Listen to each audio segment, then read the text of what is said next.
This is today.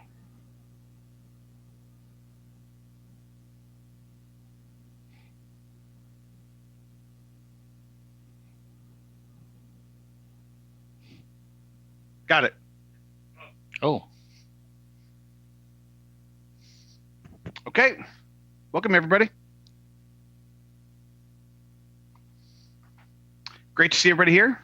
yeah. Okay. So let me just take a look at something.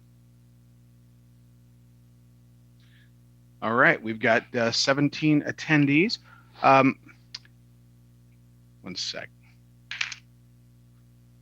Maddie, go ahead and turn off your, there you go. All right. Well, welcome everyone to the Federal Way Special City Council meeting for October 15th of 2020. Would you please all rise for the Pledge of Allegiance? I pledge allegiance to the flag of the United I pledge States of allegiance America, to the flag of the and to United the States of republic America for which it and to the stands, republic for one which it nation, stands, under God, one nation, Under under indivisible, God, with liberty and justice for all. indivisible, with liberty and justice for all. All right. Okay. Welcome, everybody. Okay, so we've got a great meeting ahead of us, a very important selection process. Welcome. I'd like to say welcome to our candidates. And what we're going to do is we've got 5 candidates, and each candidate will have a half hour. We have at random selected the 5 candidates, and I'm going to let everybody know the order in their respective times. If you could please make note of your time and plan to log back in. It's the council's request. We can't direct it, can't order it, but out of respect for your other candidates and in respect to the wishes of the council, it would be the council's request that you not be a part of that and be able to listen in on the other candidates while they're giving their answers, and that gives everybody a fair position. So if we are running ahead of time, we will call you at the phone number or call and email you on the numbers that we have on your applications. If those numbers or information is incorrect, please let us know. When we did this on a previous occasion, we went through the interviews much faster than we thought we would. So sometimes that happens. But here is the schedule as we see it right now. Renee Seam will go from first from 5:35 p.m. And that's in 2 minutes to 6:05 p.m. At 6:10 p.m., Jimmy Brown will start, and that will run. Jimmy will run through 6:40. At 6:45, it'll be Leandra Kraft's turn. That will run through 7:15. At 7:20, Jack Dovey is scheduled. That will run through 7:50. Then at 7:55, Mehdi Sadri will go from 7:55 to 8:25. After that, the council has the opportunity to retire back into executive session pursuant to RCW 4230-1101H to evaluate qualifications of individual or appointment to elective office. And we will be meeting via Zoom for that purpose. And when the time comes, I will explain the voting process and the rules associated with that, with nominations and voting. Earlier today, so why don't we give a moment? What we're asking for is for those all the candidates except Renee to log off, and then the next person to join will be Jimmy Brown once again. Jimmy Brown at 6:10, Leandra 6:45, Jack Dovey 7:20, Mehdi Sadri 7:55. So let's go ahead and yes. Sorry to interrupt you. Are we Yes. going to use first names? I always want to check on that. Well, I think I will defer to I'll defer to whatever you're comfortable with. I think I think we're all adults, and I think that people generally go by their first names. So, but I'll leave it to you in regard to your comfort level. That's fine as long as we're all consistent. I'm fine with that. I just wanted to make sure. All right. Everybody's got their own style. But yeah, thanks for asking. Okay, so let's see here. Well, did council get the materials provided by Stephanie earlier today that has the packet and the questions? Okay. Yes. Yep. Good. Okay, 1 second.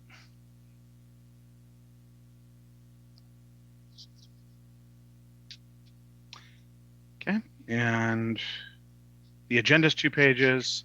We've got the on page 3, we've got the interview materials, and then the council interview questions are on page 4. Okay, and council, what we'll do is we'll start in position number 1 for the first interview, and then for the first question. And then on the second interview, we'll start in position number 2 and just kind of work our way down. That seems like the most optimal and fair way to go. All right, we're now 2 minutes behind schedule. Before we get started, council, do you have any other questions? Good. Okay, let's go ahead and get started. All right. Let's see here. The first 10 minutes, actually, I do need to explain something that Stephanie was going to be talking about with regard to tonight's questions. As it relates to timers, and this is important. The applicant, let's see here. The applicant will present his or her credentials to the council for 10 minutes. An audible timer will be set for 9 minutes with 1 minute to wrap up. So, Renee, when you hear a timer for the first time, it'll tell you you've got 1 minute to wrap up. And then we've got the predetermined set of questions for the council. That'll go for 14 minutes. At 12 minutes, we'll have a 2-minute wrap-up buzzer. And then the clerk will announce an informal question and answer period will follow for 10 minutes, and the clerk will announce total remaining time left before this section begins, and probably with a 1 minute section. So with that, let's go ahead and get started. Renee, welcome. Hi. Hi, council members and mayor. Hopefully you guys can see and hear me okay? Yes. Okay, great. So I just wanted to say thank you. Start out by saying thank you for allowing me to be one of these finalists for this position. As it might have come across in my application in the interview, Federal Way is my home. It's the city that I grew up in and the city that welcomed my immigrant parents years and years ago. It also is the city that helped and supported me in so many ways that during my time in college, and that includes several members of the community, like the teachers in the school districts, local bus drivers and baristas, the library, friendly faces at the stores and community center, and then just the community members as a whole who helped me learn the value of an education. In my years of living in Federal Way, I have seen so much positive development, and you can see the potential the city has to flourish as an attractive city to settle in as the tides turn for COVID. So I just want to refresh everyone's memory real quick that I come from a background in the technology and financial industry, working as a geopolitical analyst with Microsoft and then a financial risk and data analyst at BECU. So I have a bachelor's in political science and a master's in business analytics, both from the UW. And so I bring a background in political and financial knowledge here and have experience with financial modeling that can help aid the council and city in future financial planning and analysis, as well as experience working with government policies and regulations. I know that the budget is of a high priority for the city, and although I don't have previous council experience, because I'm involved in the financial industry and have knowledge of budgetary workings on the corporate level, I'm able to learn fast. And I can also add diversity of thought, which is sometimes needed for detailed budgetary decisions. And my experience can also provide the ability to analyze future data to understand what's working and what isn't working. And, right now, as I said before, I work at BECU as a financial analyst, and BECU in and of itself is a not-for-profit credit union that focuses on community development. and growth, as well as putting community needs first. So I understand community needs on a personal and a financial level at that point. And I really have the desire to help in any way that I can. And, you know, I believe that I encompass the city values of Spirit with a huge emphasis on pride for the city. But I guess just to wrap all that up, Federal Way, as I said, is my home, and I want it to continue to be my home forever. I have never felt rejected in the city, and you can truly feel a sense of community here that has continuously kept drawing me back to Federal Way. Okay, thank you very much. All right, now for our first question, we have Councilmember Asefa Dawson.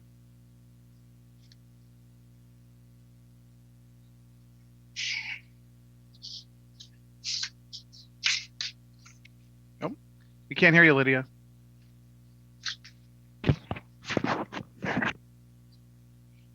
How about now? Now we can. Yes. Okay. Sorry about that. Okay.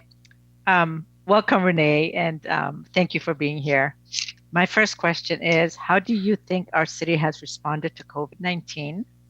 And if you don't know, what could we have done differently for you to have been informed? Yeah, that's a really good question, actually. I think Federal Way, I've noticed, utilized the data to understand the extent of COVID-19 and to best inform the citizens. I don't know the in-depth and the in-depth workings of how the city had come to the, I guess, the understanding of what best options to use for COVID-19. But I know that the testing centers was a great option that the city implemented. The mandatory masks and the community sense that brought together everybody. And like I said, Federal Way has a community complex. And because of that, I think that the city as a whole, because they care about each other, implementing and following these safe distance procedures or masks or utilizing the testing centers, I think that really helped us sort of normalize our COVID cases. I think for some people, I think that a lot of people get their information off of social media, for example. And I think that for COVID-19, if I wasn't on social media, I would not have seen the Federal Way response and the options that there were for citizens in the city. And so I think the only thing that I would suggest to do differently is maybe communicate a little bit, not in the traditional senses of social media, but in other avenues as well. And that might include, I guess, flyers or whatnot to people's doors so that they're aware of the severity of the situation. But also I think that Federal Way did their part. I mean, obviously this is a huge issue that it can't just be a community only response for Federal Way. So I think Federal Way as a whole did a pretty good job, or is continuing to do a pretty good job at sustaining. Thank you so much. Councilmember Baruso. Thank you, Mr. Mayor. Thank you, Renee, for applying and being here tonight also. So my question is this. With all that has happened in and around our city in the United States in regards to the movement to stop and prevent the reoccurrence of systemic racism, how would you as a council member see both existing and newly established city policies, ordinances, and resolutions carry the spirit of that movement forward within our city? Yeah. So as I said, my parents are immigrants, and that makes me a first generation American. And so I understand both sides. I understand, I understand the fact that there is systemic racism, and I see it, and I've experienced it myself. And I have, been involved in dialogues at work, for example, and have done the research from my undergrad studies. I see that oftentimes it's not like ignorance that usually results in this systemic racism. It's a lack of understanding and education. And so I think that, there's a lot that happens when you have open dialogue. minority groups have otherwise haven't had the opportunity to have their voices heard a lot of the times. And so, as Federal Way is doing, it should continue to have this opportunity for these minority voices to be able to speak up. And these conversations are so important because they build that sense of community. And then numerous studies have pointed to open dialogue and transparency being one of the main components in healing with systemic racism. In regards to current policies and whatnot, the way that I believe the city can help formulate policies that aid against systemic racism is to continue that open dialogue, bring in people from different minority groups and community organizations, and that also includes like the youth experience as well, to be able to understand, what I personally think would work might overshadow what someone else can see as racism. So that open dialogue between police and minority groups, and that open dialogue between the city and minority groups, and is so important. Thank you. All right. Councilmember Tran. Thank you, Mr. Mayor. Thank you, Renee, for being here. My question is, what policy would you implement to improve police accountability and to build trust between the police department and the community? Yeah. So I know Federal Way and the police department are working on transparency. I mean, across the board in this country, transparency is obviously one of the biggest factors in building trust with the police. But policies that, they step in to prevent the chokehold procedures for the police that Federal Way did away with was a great step. But for policies for that, building the community trust is very important. And crime in and of itself in Federal Way, I've seen it. I understand the citizens' point of view, and I understand the city's point of view because I also, I see the decrease in crime year over year with the data. But what I've gathered is that a lot of the crime happens, or at least a lot of concerning crimes for the citizens happen in neighborhoods. And in this case, policies, not so sure about hard policies, but building these relationships or these dynamic relationships with homeowner association groups to target areas of concern, or educate neighborhood communities on safety practices and understand what the true issues really are, I think is very important. Building and forcing that relationship throughout Federal Way.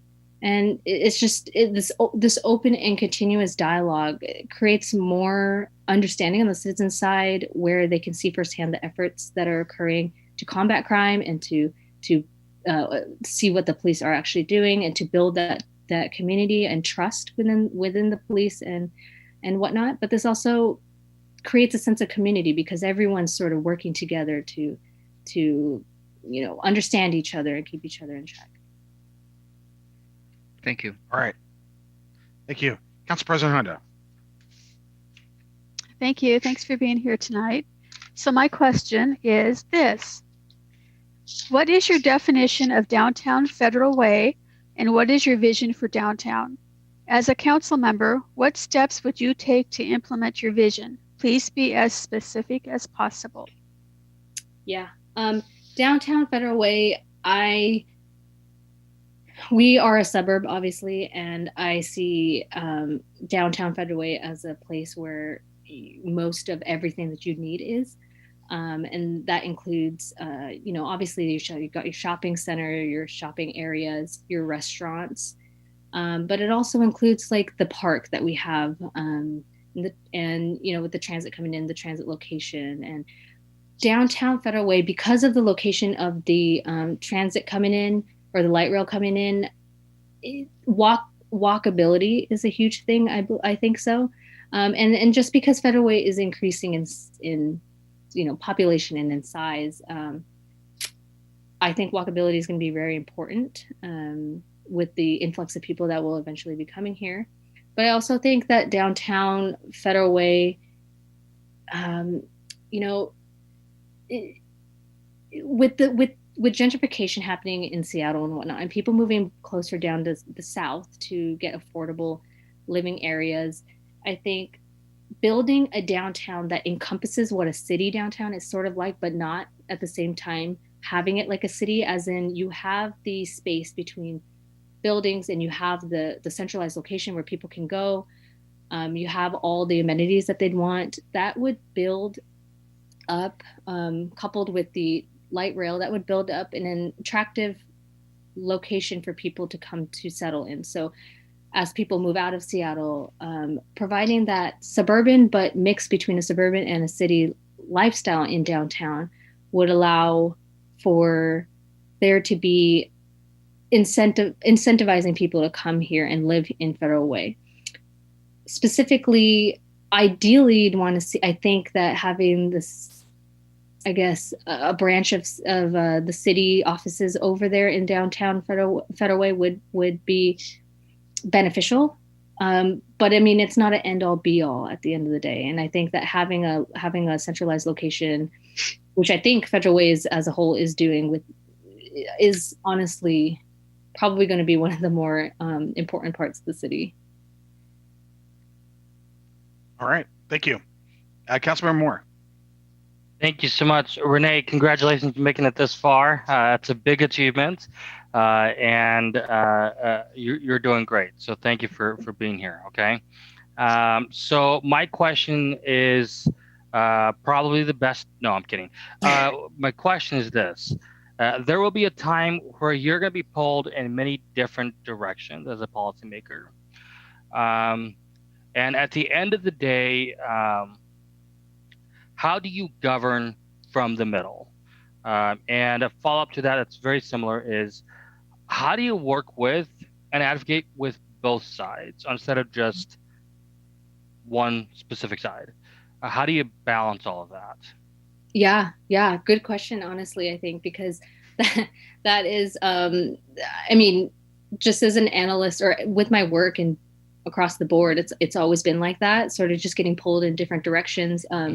Each group of people have their own ideas on what, an end goal is. And so what I've noticed is that oftentimes it's not that people have drastically different end goals. It's just that the communication between those goals is sometimes lost in translation. So sometimes what I've noticed is that being that middle person is important to have open dialogue across the board, and then being able to understand that these two different groups, or these several different groups, all have this, and whatever that is, this main end goal, but maybe it's being communicated differently.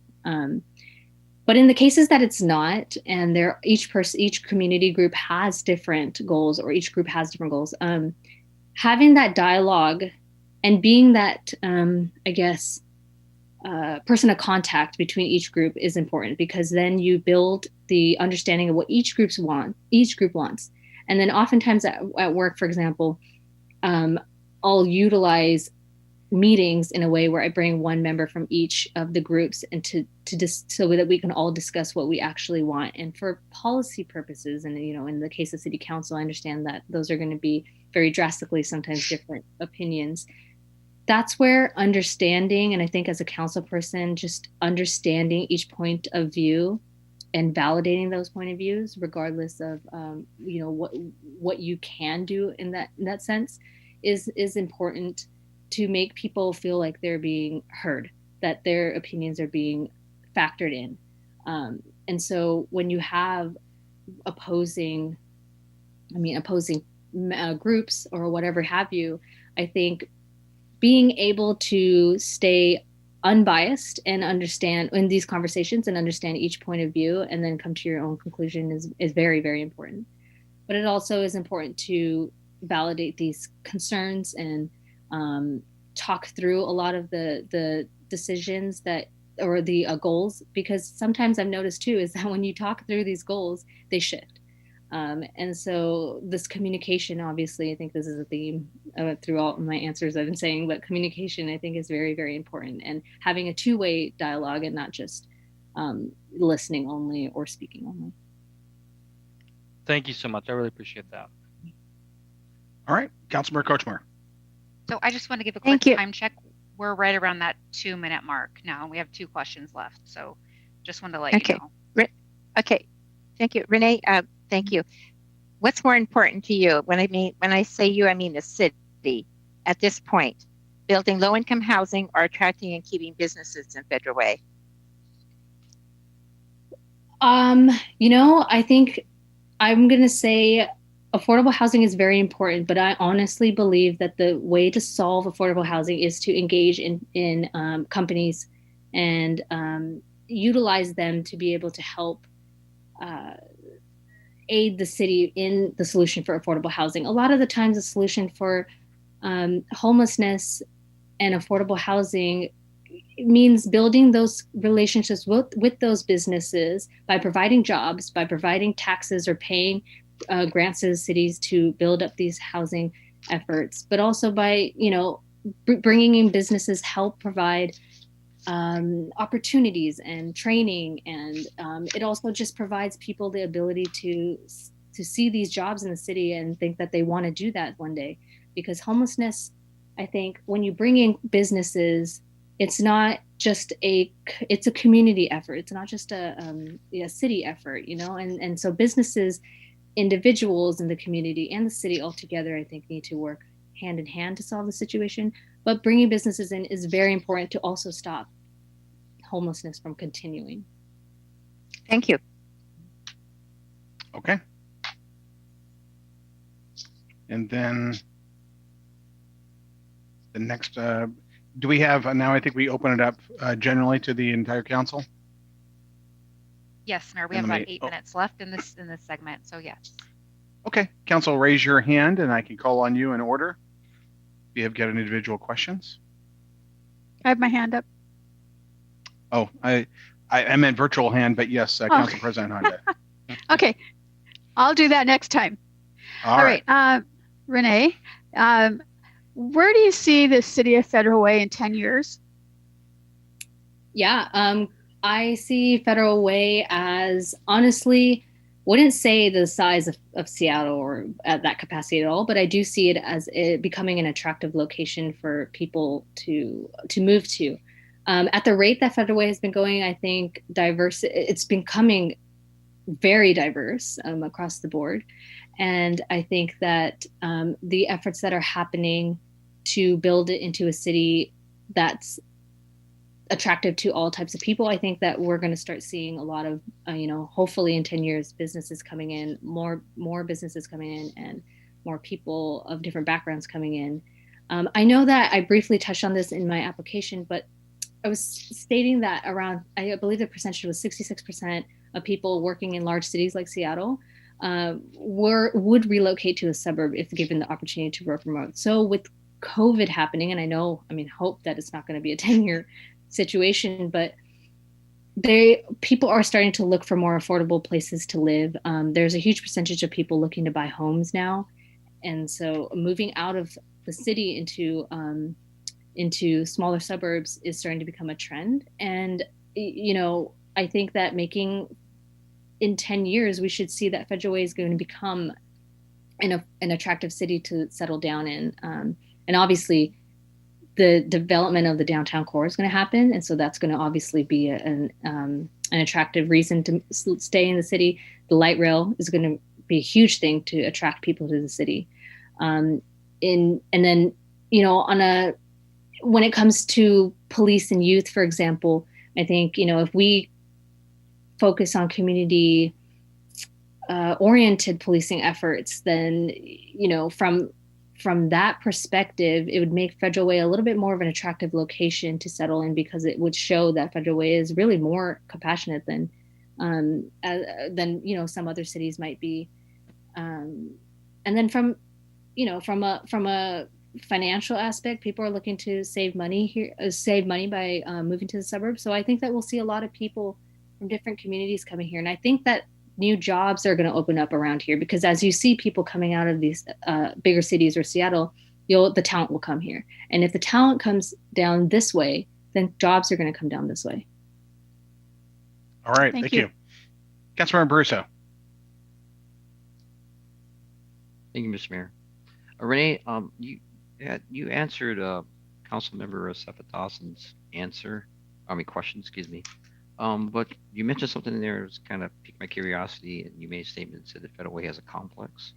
Could you kind of explain what you meant by that? Yeah, complex not in a negative aspect, but as in a community aspect.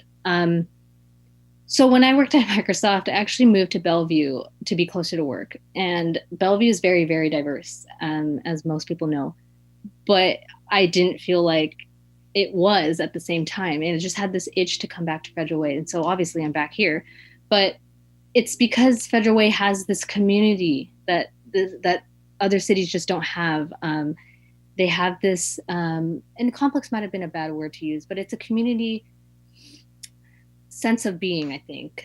Just Federal Way as a whole, just some cities on their own can sometimes seem like they maybe don't take the citizens' concerns into consideration, or there's a disconnect between the citizens and the city. But for Federal Way, it just seems like there's a lot of community care. The city actually genuinely makes efforts to make the citizens' lives better. And so with COVID, for example, the question that was asked, you can see Federal Way make an active effort in to protect the citizens.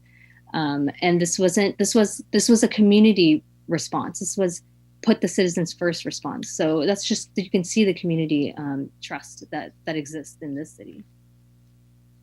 Okay, thank you. Okay, Councilmember Sefa Dawson. Yeah, my question kind of aligns with the question Council President Honda asked, but specifically, if I was a young professional who probably grew up in Federal Way or did not, how would you pitch to me that Federal Way is the place to move to? Oh yeah. So I try to do this all the time to my friends, but obviously, as I said a couple times here, all my peers have left to proxy cities, and so I have been. My idea would be to propose that Federal Way, for example, is a city obviously of community, and a lot of the young professionals that I know are about that type of city dynamic. That's the reason why they end up in Seattle, because there is a community of people that sort of, I guess, know each other, or they just develop friendships with each other.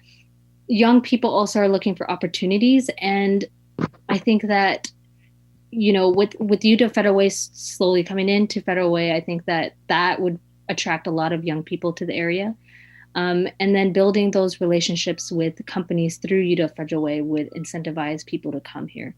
One of the suggestions that I had, I know this hasn't come up as a question, but it sort of ties into the answer here, but was looking at the budget and saw that incarcerating youth costs $260 a day. And so, I can see that with the COPS grant, we're seeing a more community-oriented method of mitigation for crime.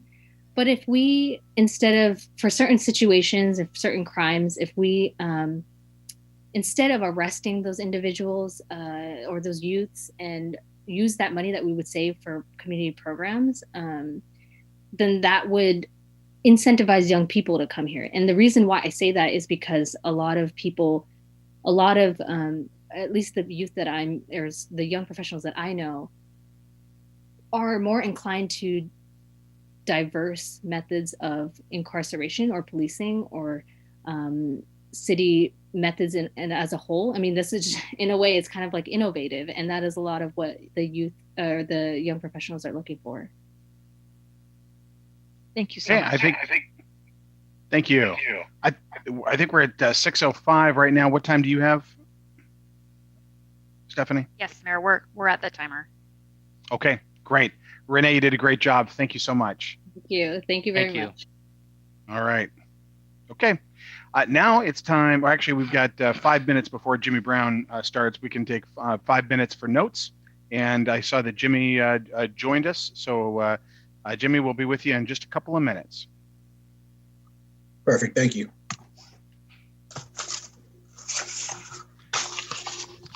Council, I think we scheduled 5 minutes in between the breaks, before between the applicants for notes and just individual items. So we've got 4 minutes to go.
Okay, let's go ahead and get started. We just need, there we go. Okay, we've got Jimmy Brown here. Jimmy, we've got a few minutes for you to speak. And Stephanie, how much time again? It's like 10 minutes for Jimmy to start off with? 10 minutes. Very- We'll set an alarm at 9 if he goes that long. Otherwise, we just add it into the middle interview section. Very good. Okay, with that, Jimmy, you're on. All right. Good evening, council members, and good evening, Mayor Farrell. I appreciate you guys deciding to select me to move on to the second round. I think with that first 5 minutes, I wasn't sure if I was clear and succinct in what I was trying to relay, but it looks like my message got across. So I thank you guys for this opportunity. So when I think about my credentials, I'm going to speak about it in 2 ways. So I'm going to speak about it both professionally and personally. So professionally, over the last 3.5 years, I have successfully operated a consulting business, education consulting to be exact. When COVID-19 hit, we definitely, like all other small businesses, took a hit both fiscally and organizationally, but we've been able to bounce back and continue our services. One of the key things that we really did before COVID-19 was that we designed opportunities for students to participate in training and place-based opportunities to expand their voices. This resulted in about 102 different focus groups within the last 2 years. And so we've heard the voices of over 2,000 students, within the Federal Way Public School System in the Kent School District, as well as Seattle Public Schools. We have designed leadership academies for community-based organizations in South and Greater King County, as well as established civic leadership opportunities for residents in both areas. Another thing that we've done is that we've offered place-based opportunities for community voice around policies and systems that they're most impacted by. So within Federal Way alone, about 100 plus youth and young adults, and we have quantitative and qualitative data that talks about what they need in this community and the things they want to see out of our leaders. Currently, academically, I'm pursuing my MBA and MPA. I have about a year left in both of those programs. I'm serving as a vice chairman of the board for an organization called Cascade Public Charter Schools, which is in the Midway area. I've been doing that for about 2 years now, and they're looking to open up their doors next fall. Moving on, post-COVID, we, like everybody else, had to get into the space of innovation and understanding where education was headed. And so with our pivot point, we decided to take everything that we've done virtually, and within like the next month or so, probably a little bit longer, we'll be launching our virtual social and emotional learning platform for students and community members. This is going to be a regional, national, and of course, local partnership that I'm going to be establishing with the learning management system. And my first point of contact, of course, is residents and students from here, because this is home base for me. Speaking more about the home base part, personally, like I told you guys before, my grandfather's lived here since 1994. And I started my career here in 2008. Just being 100% honest, I'm looking to increase my skill set in decision-making in public governance. And I feel that increasing this skill set will really help me in my overall vision of creating and implementing pillars in Federal Way, along with the body of my 6 other counterparts, that'll look to really provide economic mobility, training and opportunities for the most underserved and underrepresented populations in Federal Way. And also, when you're talking about that greater South King area, because we have a trifecta, right? We have Tacoma, we have Kent. You can even include Auburn in that conversation as well. But I think that we can do a better job of understanding those different touch points of other communities in other areas that we can be more collaborative with, because a lot of these communities are facing some of the same issues. I feel like Federal Way is almost like the big brother, of South King County in a way. So I feel it's imperative that we really focus on driving that traffic from those surrounding communities into Federal Way. I believe this is going to increase the economic and social viability of what Federal Way is, and it's going to happen regardless, because we have that transit being built, that link coming through Federal Way fairly soon. More about personally, as I told you, my grandfather's been here since, 1994. 2008, I started my career here, and I've mentored hundreds of kids from this area, and I know a lot of community members. I have family that actually live here. I have family that live in Whale areas. I have family that also live in Section 8 areas, and, who have public housing and assistance. I feel I have the respect of the community members here, both personally and professionally. I feel like I'm a personable individual, and this is important to me because the personable part isn't about, smiling and waving, but it's more so about creating authentic relationships with the community members and the different demographics that are within Federal Way, as being one of the most diverse cities in the Northwest. I'm looking to become a member of 6 who works to increase really the visibility, humility, and I would say transparency of the council, really all while creating relationships with every stakeholder that's involved, with the council and with the city. And boiling it all down to more credentials, I just feel like me being a part of the council represents more than just me. I feel like I represent a whole community, a whole culture, and can really shift the narrative around what it means to serve.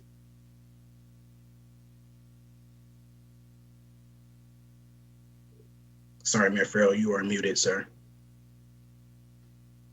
That's what I get.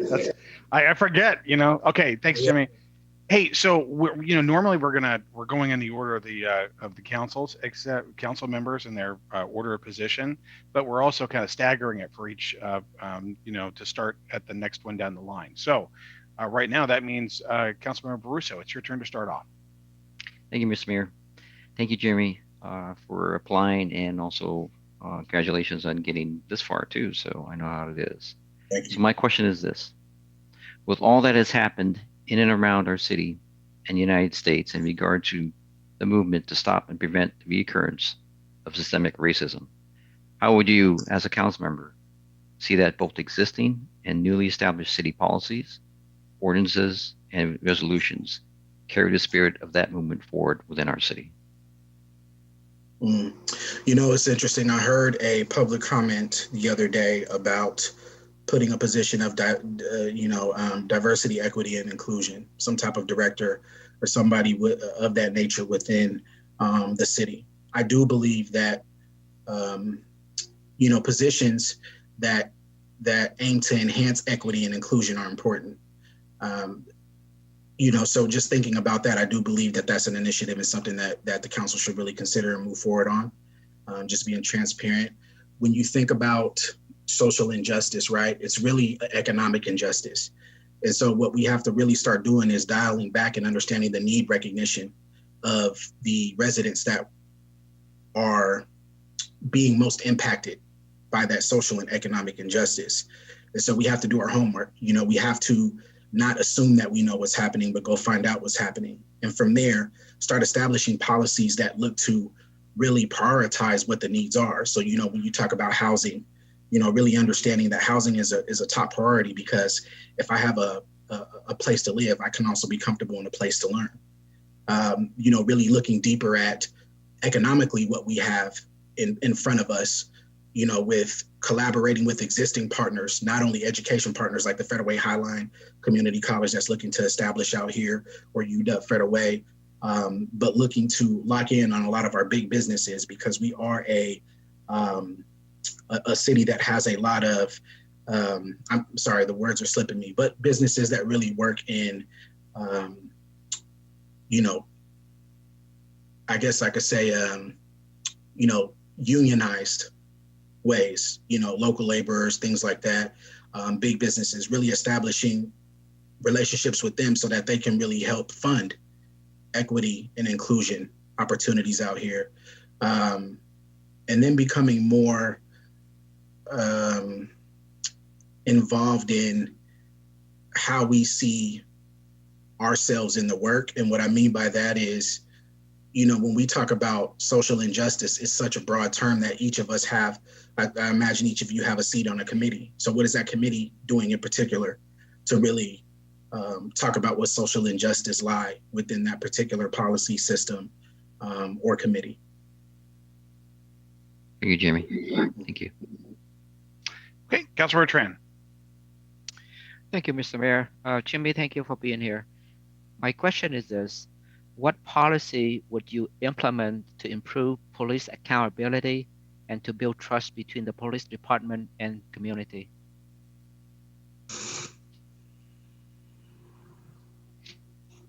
Man, that's a heavy question.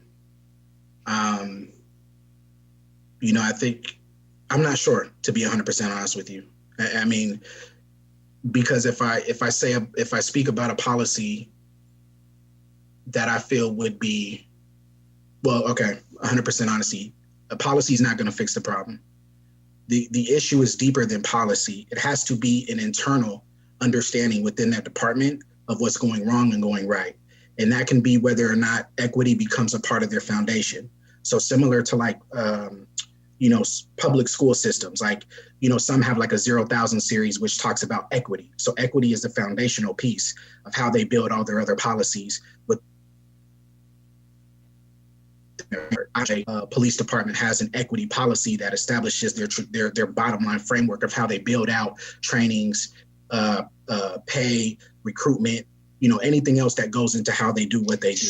So I can't suggest a policy right now. The only thing I can suggest, though, is that if they don't have a specific equity policy that falls in line with everything else that they then produce there on out, from whatever policy all the way up to the top, then that would be my first suggestion, is to talk about what does equity mean for them and how can they create a foundational policy of understanding this is how they're going to operate, diversity, equity, inclusion, and moving on up. So I don't want to say what specific policy I would put in place because I really don't know. But what I do know is that equity needs to be at the foundation of everything that they do. Thank you. All right, thank you. Council President Honda. Thank you. Hi, Jimmy. Here's my question. What is your definition of downtown Federal Way, and what is your vision for downtown? As a council member, what steps would you take to implement your vision? And please be as specific as possible. My definition of downtown Federal Way is one of promise and growth. I believe right now there are a lot of, like I said, major businesses that operate downtown Federal Way, but I would be remiss in not mentioning the fact that there's not as many residents frequenting these places now as, of course, because of COVID. But since COVID has kind of started to, since Governor Inslee has started to institute some more lenient restrictions around COVID-19, the residents are still not, I think, frequenting these businesses in downtown and maximizing what downtown Federal Way has to offer as much as they should. So I think creating visibility, understanding how can you market downtown Federal Way in a way to where it appeals to residents so that they don't go to outside communities to spend their dollars. I think I would start off with a campaign or some type of, not necessarily a campaign, but like I said, some type of marketing strategy as a collective around organizing, some type of handle or push to get residents to understand that downtown Federal Way is back active and open. Even when I think about going into the SeaTac Mall, like when you go into the SeaTac Mall as of now, there's not a lot of people in there and not as many as there should be. And when you think about Federal Way being one of the youngest cities in South King County, that mall should be packed more than any mall within South King County. And so I think my first initiative would be to understand the why of how come people aren't visiting our businesses, how come people aren't frequenting this area, and understanding what's coming up, right? What's new that's going to be established down there. When you think about the area over there by Laser Quest and all those different businesses, it looks like there's heavy construction happening there. So what's coming up there? That's going to be something that's going to drive consumers, that's going to drive community members to really frequent this area and be involved. And I think that's kind of the steps I would take, is just understanding more about the why, becoming more familiar with what can or can't happen to drive consumers there and drive our residents there, and then find really a place to start to establish a true relationship to build, to kind of build up the excitement again around what downtown Federal Way is and could be. Okay, thank you. All right. Councilmember Moore. Thank you so much, Jimmy, for being here, and congratulations on getting this far. So my question for you is, there's going to be times where you're going to be pulled in many different directions in public policy. And at the end of the day, how do you govern from the middle? Would be my first part of the question. And the second part is, how do you work with and advocate for both sides? Got you. So governing from the middle is really, I think, understanding that you're here for all residents within Federal Way. You're representative of the collective, of the whole, and it's not just me, it's we. And so as I think about that and being able to come into the fold with a open ear and open lens to what needs to happen for the greater good of Federal Way, I will always take that into consideration first. When you talk about advocating for both sides, what sides are you speaking about? Well, I guess the meaning behind that question, Jimmy, is, sometimes both sides come up with really good arguments. and really good points that are valid. And I think we're in a world where we slash one side and pivot to the other. So how do you value both sides and advocate maybe on both sides? Yeah, but no, and I guess my question is like, how do we identify what both sides are, right? Oh, I'm sorry. I apologize. Go ahead. No. I mean, it's a good question, but I think that's the type of language that we need to come together on, right? Because it's not two sides, it's one. And if we can really find out, when you say two sides, we have to be clear about what two sides we're talking about. Because I don't want to be divisive in how I approach things, but I do want to be understanding of what needs to change. And if I say, well, I'm going to do something for one side and I'll do the same thing for another side, one side might not need the same support the other side needs. And if you're talking about collectively, it's a we thing, so there shouldn't be two sides. Okay, thank you. Okay, Councilmember Kochmar. Thank you, Jimmy, for being here. My question is, what is more important to you? When I say you, I mean the city as a whole. Building low-income housing or attracting and keeping businesses in Federal Way? Mm.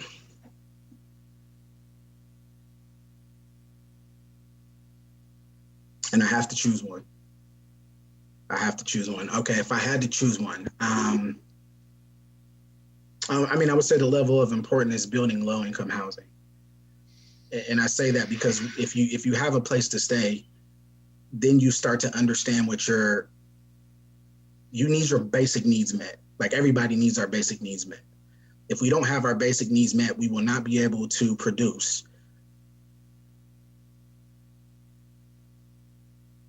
organic building of our small businesses. What I don't want to happen is more people who do not reside in Federal Way, are not a part of Federal Way, have never lived in Federal Way, to come to Federal Way and build businesses. We want our residents to be empowered and strong enough to be able to build businesses within this city because they are the ones who understand what type of businesses the city needs. You know, so when you think about small businesses, I would rather have the ability to show support to everybody here and get their basic needs met, and then offer them incentivized opportunities to establish a business, you know, go to school so that you can understand what it means to run a business. From there, you know, city incentives for those who are graduating with specific degrees or whatever the case may be, to go ahead and start establishing small businesses in Federal Way. And so I think you can't have one without the other, because then what you start to get is kind of like a transient population of people who don't really have a care for the inner workings of the city and or what's really happening within the council. They're just here to build businesses and get dollars. Thank you, Jimmy. Okay. All right. Now, Councilmember Cephedasan. Yeah, thank you, Jimmy, for being here. My question to you is, how do you think our city has responded to COVID-19? And if you don't know, then what could we have done differently for you to have been informed?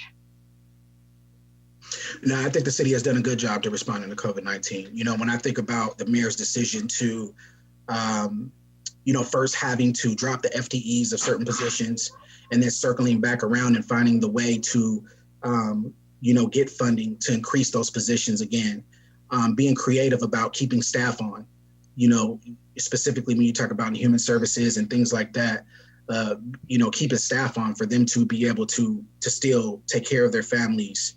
You know, even more so, offering the incentives for the CARES Act grant, you know, being one of the vocal front runners in establishing community relationships so that we can get supports like the homeless drive, the mental health drive, and then the COVID-19 drive. I mean, I was driving the other day to go to the USPS over there by Tallahassee, and I saw the line of cars lined out around from the community center to the street.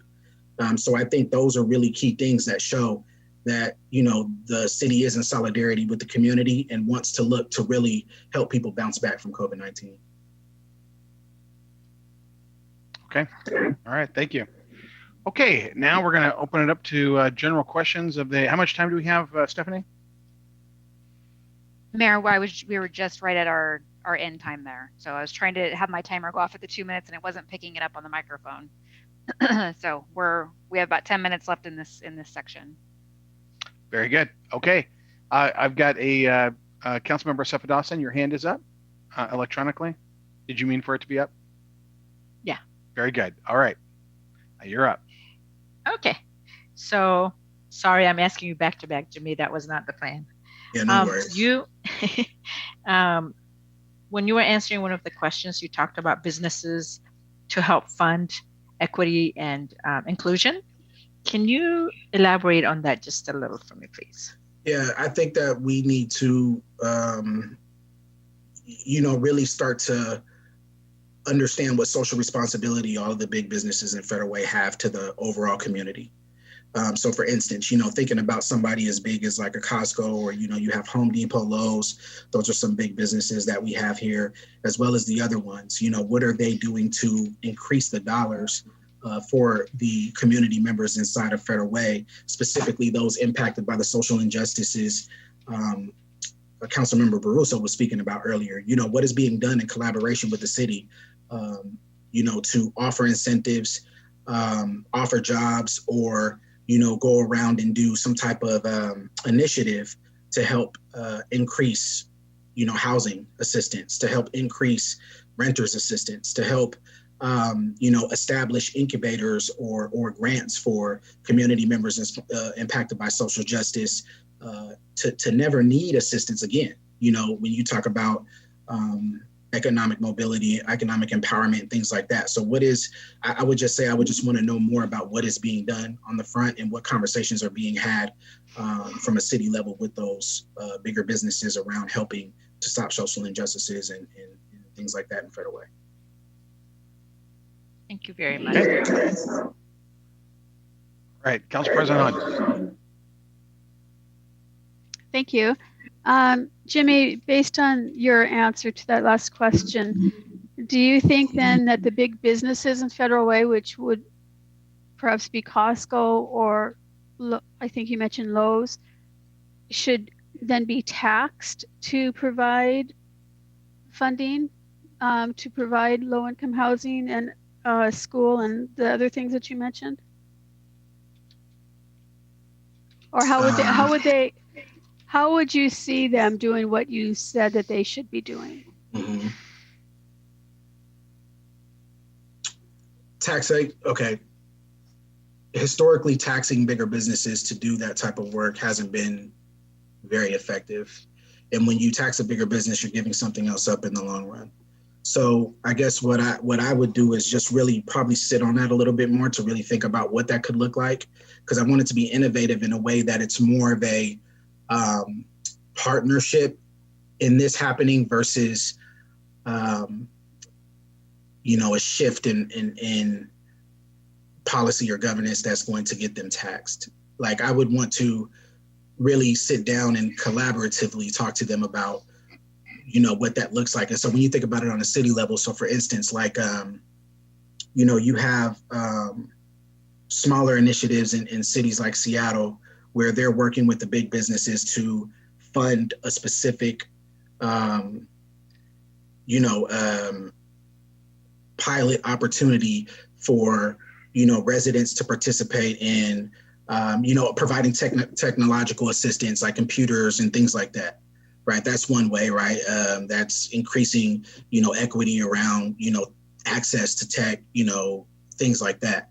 So I would want it to be more organic than a tax. I wouldn't be opposed to looking at it in that aspect, but I would probably have to sit on that more and just truly think about it. Like, this is just kind of off the cuff of an idea that I had, thinking deeply about it, but I would want to take some time to really dissect that and figure out what that is. And then just being 100% transparent, like, this will be my first time in a public government kind of seat. And so I would definitely want to understand what the policies and procedures are behind suggesting something like that, because I don't want to just shoot out like a cannon and keep running and then get pulled back because I have to go through the red tape. So I definitely would want to take my time and think deeper about that, but I'm not necessarily sure a tax would be the answer. Okay. Council, we've got about 5 minutes left before we hit the 6:40 mark for Jimmy. Any other question? Oh, I see Councilmember Baruso. You guys are getting good with your digital hands. Mr. Mayor, I don't get charged a nickel again. So, Jimmy, and my question, you had mentioned about going out and finding about economic and social injustice, going and find out what's happening in the community.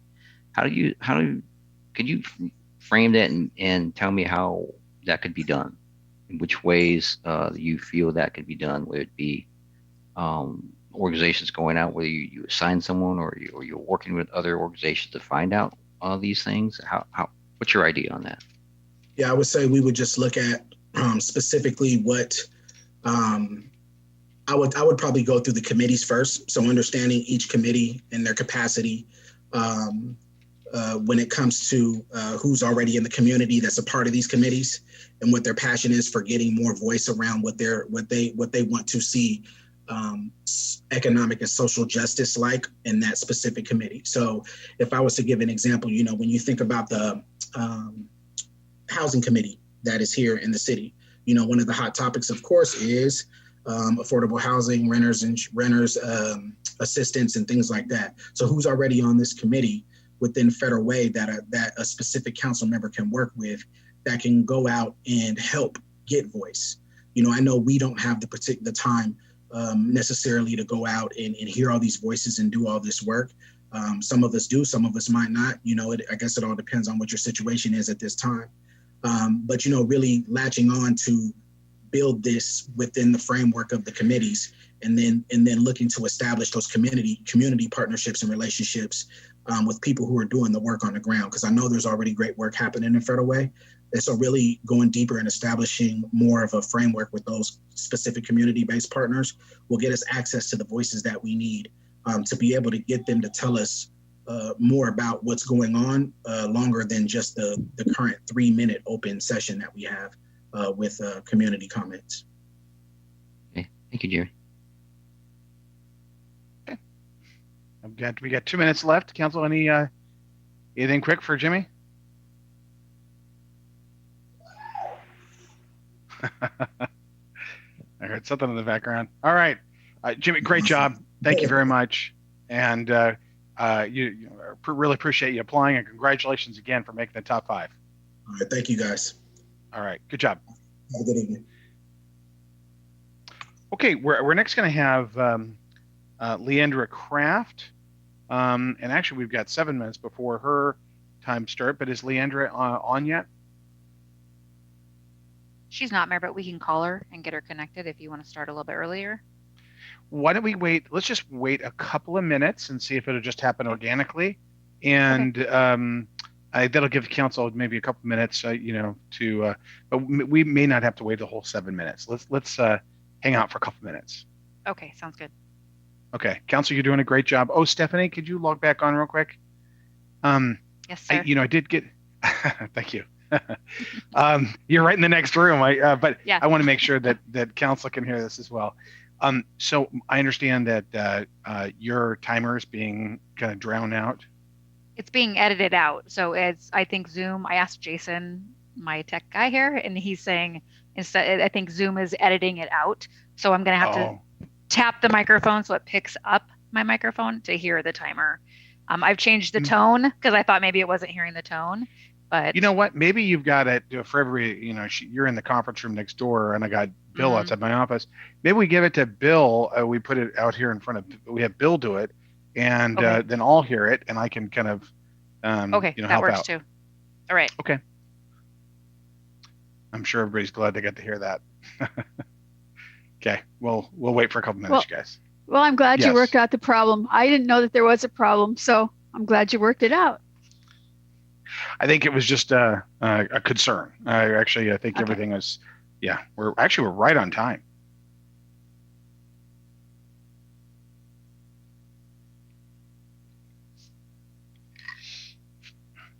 If anything, we're just a little bit ahead of schedule. Not unusual. Yep.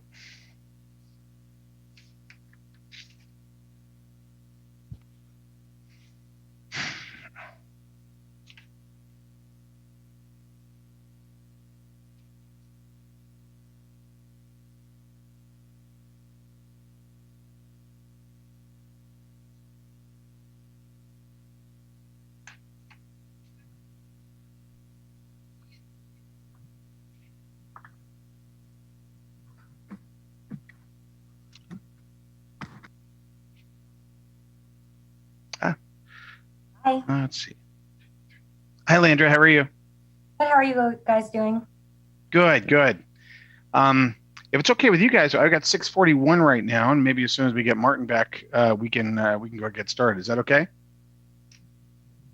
That works for me. Okay. And here he is. Okay. Okay, we'll get started just a couple minutes early. We'll build in a little bit of a lead here.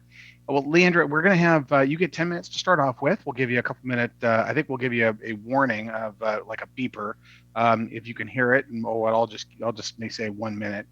As you reach the 9-minute mark, and then we're going to go through each council member, and they get to ask questions for about 14 minutes. You should have about 10 minutes left over for individual questions by the council. So with that, why don't we go ahead and let's get you started. Great, thank you.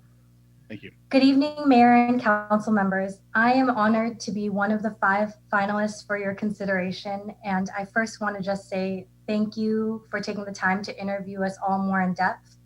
Based on the finalists and our credentials, I'm really happy to know that you all will have a difficult task of choosing who's going to be a best fit for the council.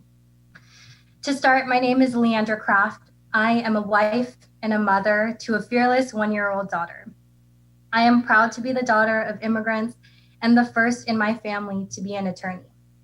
I don't want to repeat too much of my prior statement, but I do want to highlight some things.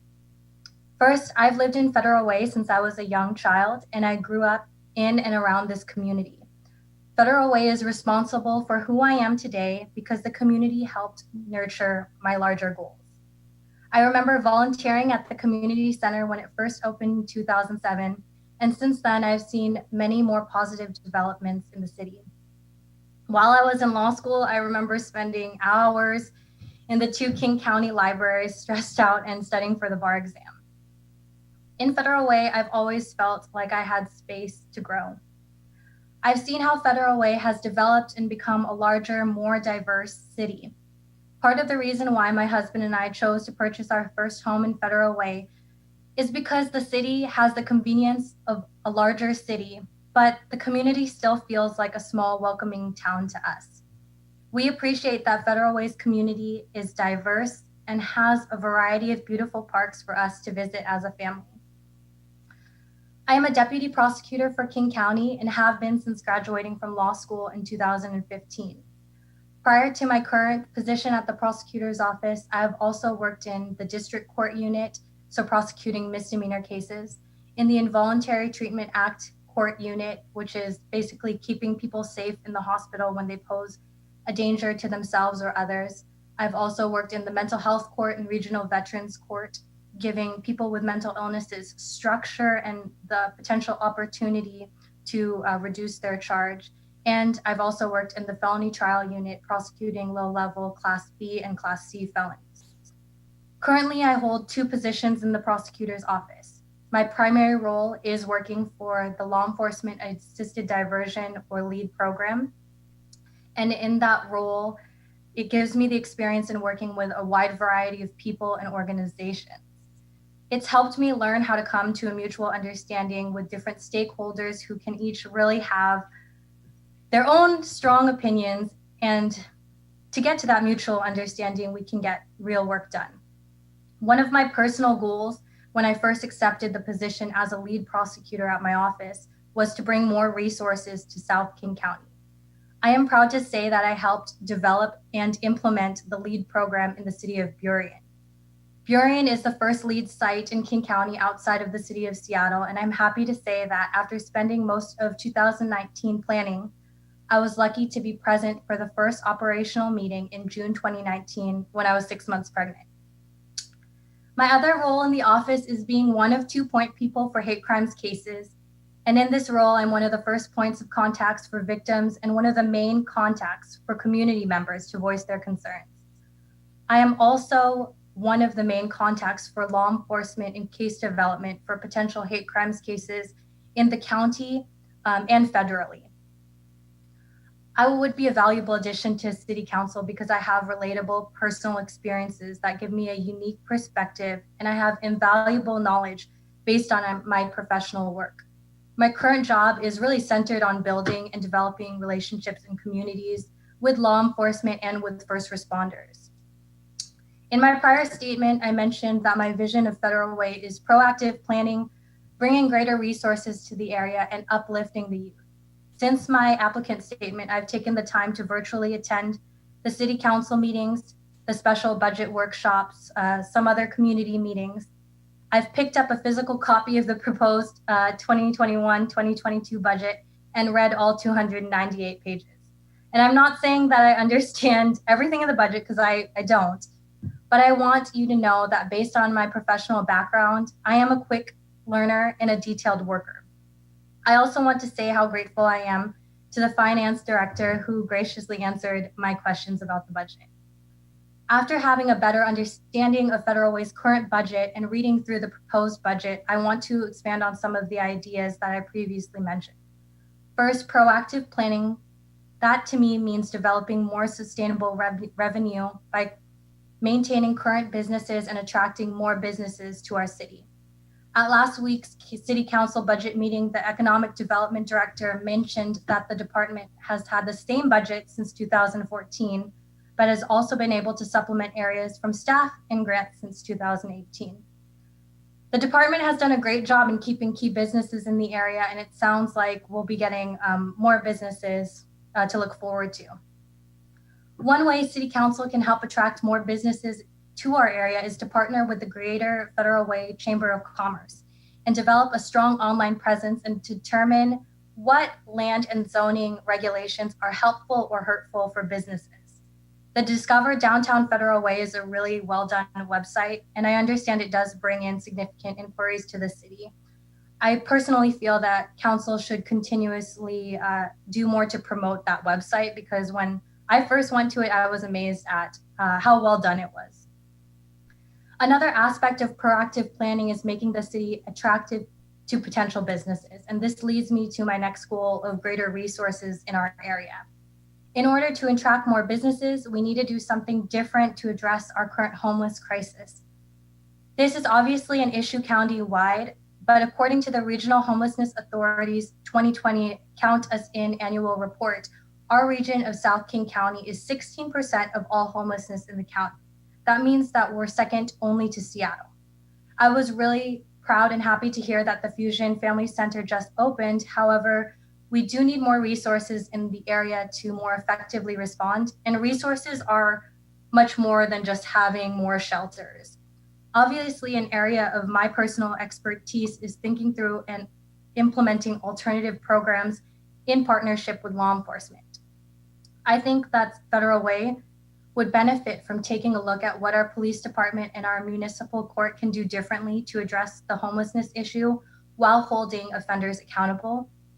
This also lends well to the fact that a large portion of our general fund has been historically funding our police department.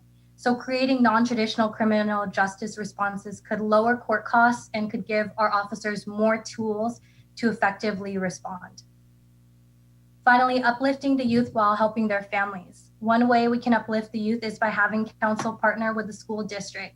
During COVID-19, many youth and young adults are not able to get internships, and that's also true in my field of work. One idea I have for council is implementing sort of having informational interview series, and that would be broadcasted to youth, young adults, and anyone who is interested in watching. Council could also partner with the Chamber of Commerce if there are any business owners who have openings. And what we see is when people are invested in the community, they tend to return. Lastly, in preparing for this interview, I did review my application and I rewatched my statement. I imagine that one of the questions you all may have for me is why apply to City Council as my first step of getting involved in the community? And although I don't have much city community involvement, I have been involved in the Greater King County community. As you know, I sit on the executive board for the Filipino Lawyers of Washington. I annually participate in the Judge Charles Johnson Youth and Law Forum, and I continuously outreach to high schools, elementary schools, and to law students. I again just want to take this time to emphasize that my personal and professional experiences makes me a team player. I'm willing to admit that when I'm wrong, I'm open to hearing other perspectives, and I'm open to changing my mind. I would be honored to be selected to fill this City Council vacancy position, and I welcome your questions. Thank you. I can't hear you, Mayor. Okay, right on time. Thank you very much. Okay, now we're going to start with Councilmember Tran. Thank you, Mr. Mayor. Thank you, Ms. Sandra, for being here. And my question is this: what policy would you implement to improve police accountability and to build trust between the police department and community? So being in my current position, I've gone to several different meetings between police and community members. So one policy that I know right now we have the chief's call, but I think that some individuals in our community don't really see that as transparent. And what we could do that some other municipalities do is to have quarterly meetings with law enforcement and to be broadcasted more widely for the rest of the community. There, like I said, there are other cities that do that, and attendance can be spotty, but when there is attendance, the community members and law enforcement are able to have an actual conversation for the law enforcement members who are the boots on the ground. And by that, I mean, not the upper level sergeants or chiefs. I mean the police officers who are actually going to be interacting with the community members. So if we implemented a quarterly meeting, community members could see police officers when there's not a bad situation. Most of the time, community members and residents in general associate law enforcement with, either they have an accident or a crime is being committed, they're a victim. But seeing law enforcement more just on a personal one-on-one basis, I think is a really good way to develop a more rapport between the community and law enforcement. Thank you. All right, Council President Honda. Thank you. Hi, Leandra. Good to see you. Hi, thank you. What is your definition of downtown Federal Way, and what is your vision for downtown? As a council member, what steps would you take to implement your vision? Please be as specific as possible. Okay, so my definition of downtown Federal Way is sort of the greater 320th corridor. So that exit off of I-5 that runs in between the mall, the Commons Mall, and the Town Square Park and the Performing Arts and Events Center. So the 320th corridor and those surrounding businesses are my definition of downtown Federal Way. My vision for downtown Federal Way would be to make that area more lively and walkable for visitors, tourists, and the current residents. Right now, we have the City of Federal Way has a really good opportunity to develop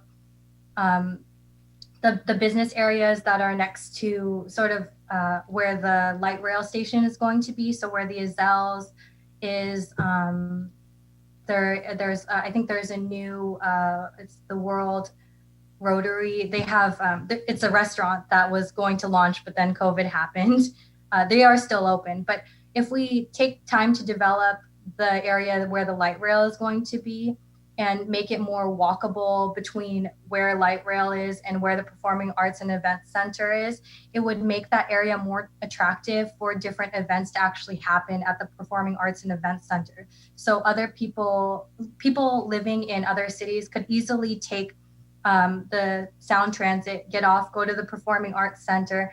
And if we develop businesses in that area that are more like what would be a nightlife, because we don't really have one here in Federal Way, and there's safe transit to, like, if people are going to an event and they have a drink and they would feel safe getting back on the light rail and after spending their money here in Federal Way and then returning with the safe alternatives. One of the ways that I feel like we could actually implement this is to partner with the Greater Chamber of Commerce. where those businesses, and I think that's part of what I said in sort of my opening statement, talk with those businesses to see what zoning regulations have had positive and negative impacts for those businesses, so we can take a look at what those zoning regulations are going to be at where the light rail is being developed. So going through those proper channels to see, I'm just going to be completely honest with you. I'm not sure. I don't know the process of changing zoning or regulation, but I think that it would be a good first step to take a look at what is needed or what's required in that area and see how we can make that specific area more attractive to businesses, especially because Federal Way is a city where it's easier to buy property.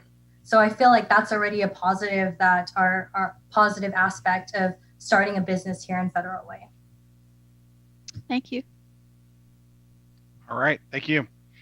Okay, Councilmember Moore. Thank you, Mayor. Leandra, thank you for preparing for this, and I appreciate you reaching out, and congratulations on making it this far. So that's pretty awesome. Thank you for the work that you do in your professional life. I think it's pretty incredible. So my question for you is, there's going to be times where, as a policymaker, you're going to be pulled in so many different directions. And at the end of the day, how do you govern from the middle? And how do you work with and advocate, with both sides of the matter? How would you respond to that? So I really appreciate this question. And I think that, first of all, I wanted to say I think you did a great job at the candidate forum last night and emphasized how you govern from the middle. And something for me as a prosecutor, but working in progressive alternatives for the criminal justice system, that's what I do sort of on a daily basis, because I have to figure out a balance between making sure I hold offenders accountable, and I also address the needs of potentially a defendant who wasn't given everything from the forefront, right? So it's trying to figure out how to maintain safety, but also work with the community to make the community whole. And so I also take into account, obviously, if there are victims in that case. In terms of how I would govern from the middle, I think what's most important is making the community feel heard.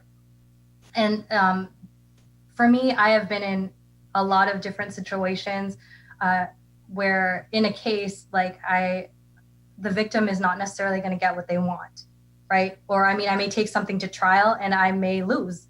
And obviously the victim is upset because they had to relive the whole event on the stand for the trial.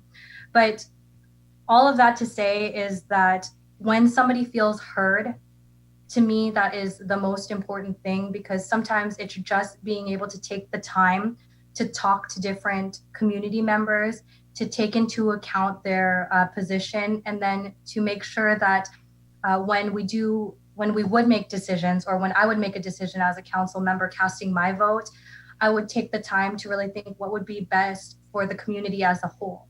It doesn't really matter to me what, let's say, a progressive or conservative is saying, but that both of those ideals are taken into consideration when I would vote, and less about what those ideals are coming from and who those are coming from. Did that answer your question? Yeah, and I appreciate that, and I'll add comments in the next section here, Leandra, but I really do appreciate that response. Thank you. Thank you. All right, thank you. Councilmember Sefa Dawson. Mayor? No, it's not me yet. It's Coach Mar. Oh, I'm sorry. It's okay. Coach Mar. It's all right. It's all right. Hi, Leandra. Hi. Hi, Ann. So my question is, what is more important to you? And when I say you, I mean the city as a whole. Building low-income housing or attracting and keeping businesses in Federal Way? So I think that's a really good question. I think that's difficult to answer, because I think that it's I think it's important that we have a mixture of both, because I think that a lot of things that people forget about with the homelessness crisis is because there is not enough low-income housing. I don't know the breakdown of all the low-income housing we have in Federal Way, but that's something that I would have to consider if we were looking at making zoning regulations more attractive to businesses. I would say both are important, but right now I feel like they're both of equal importance for Federal Way, since the community is saying that there is a really bad homeless crisis. It's important for keeping us safe. It's important to keep us safe in the city, which also has to do with the perception that low-income housing could bring in. I feel like there's a wide perception that low-income housing brings in unsavory characters, which I personally don't believe is the case. But I do think that when you're looking at businesses, in order to have businesses, we have to also take into account the homelessness crisis. So both of those issues work together. We need to figure out how to attract businesses, but we also need to help reduce the homeless crisis. And that has to do also with affordable housing in our area. Thank you. Okay, now it's time for Councilmember Sapadowson. Thank you, Mayor. Thank you, Leandra, for joining us. My question is, how do you think our city has responded to COVID-19? And if you don't know, what could we have done differently for you to have been informed or better informed? Sure. Actually, I would say that, I'm going to list off what I think the city has done based on what I know. And then I'm not sure how well informed I was, but I think I was pretty well informed. The city of Federal Way actually has done a great job in responding to the rental assistance issue and putting a moratorium on evictions during the COVID-19 crisis. I think that really helps a lot of family members who their main source of income, they were laid off due to COVID-19. So I do think that was a really good accomplishment by the city of Federal Way. I also understand that the city of Federal Way received CARES funds and was dispersing them out to small businesses. And I think that my understanding from the past few council meetings is that there's going to be a second round, or I may not be getting the language correctly, but they're going to be sending more funds to the small businesses with the CARES funds. And I will also say that the city of Federal Way has closed parks when our numbers were going up. And although I was really upset about it because Steele Lake was closed, and I actually used to live on Steele Lake for a very, very brief period. And I really love that park, and it's walkable for my family. But I think it was probably the right choice, because there were, like the last time I had walked there in the summertime, there were a lot of people congregating. I was seeing birthday parties with no masks, and obviously more than one household. So I think that was the right response at the time, because numbers were increasing. And it was summertime, so people wanted to have barbecues. And lastly, what I will say is what I'm actually most excited about for our response by the city is the walk-in or drive-through test site that is in front of the Aquatic Center, that's in the neighborhood that my parents live. So when I was driving between my house, which is in the Puget Sound Hills neighborhood, to the Twin Lakes area, I saw that there was something happening in front of the Aquatic Center. So that's how I kind of figured out, okay, let me go on the city Facebook page to figure out what's going on. And I was really excited to learn that we have a test site available, because South King County, and I said this previously, we always kind of get shafted for resources, but I'm really happy to see that here. I think that the reason why I stay informed is because I am actively involved in the city. Like I said, I knew that the parks were closing because I would regularly go to the parks. I knew that there was going to be a test site opening up because I was living in and around the city. And the rental assistance and the CARES Act is more about me preparing for this interview and being more invested in local politics.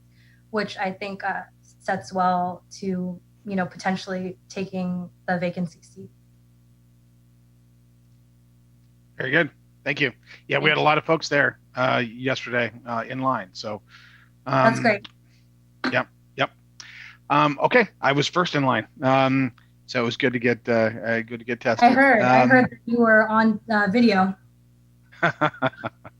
Yeah, I'm at with that thing anyway, yes. It's a different experience to very have that uncomfortable. happen. My husband gets tested once a month, so thankfully it knocks me and my daughter off from having to get tested.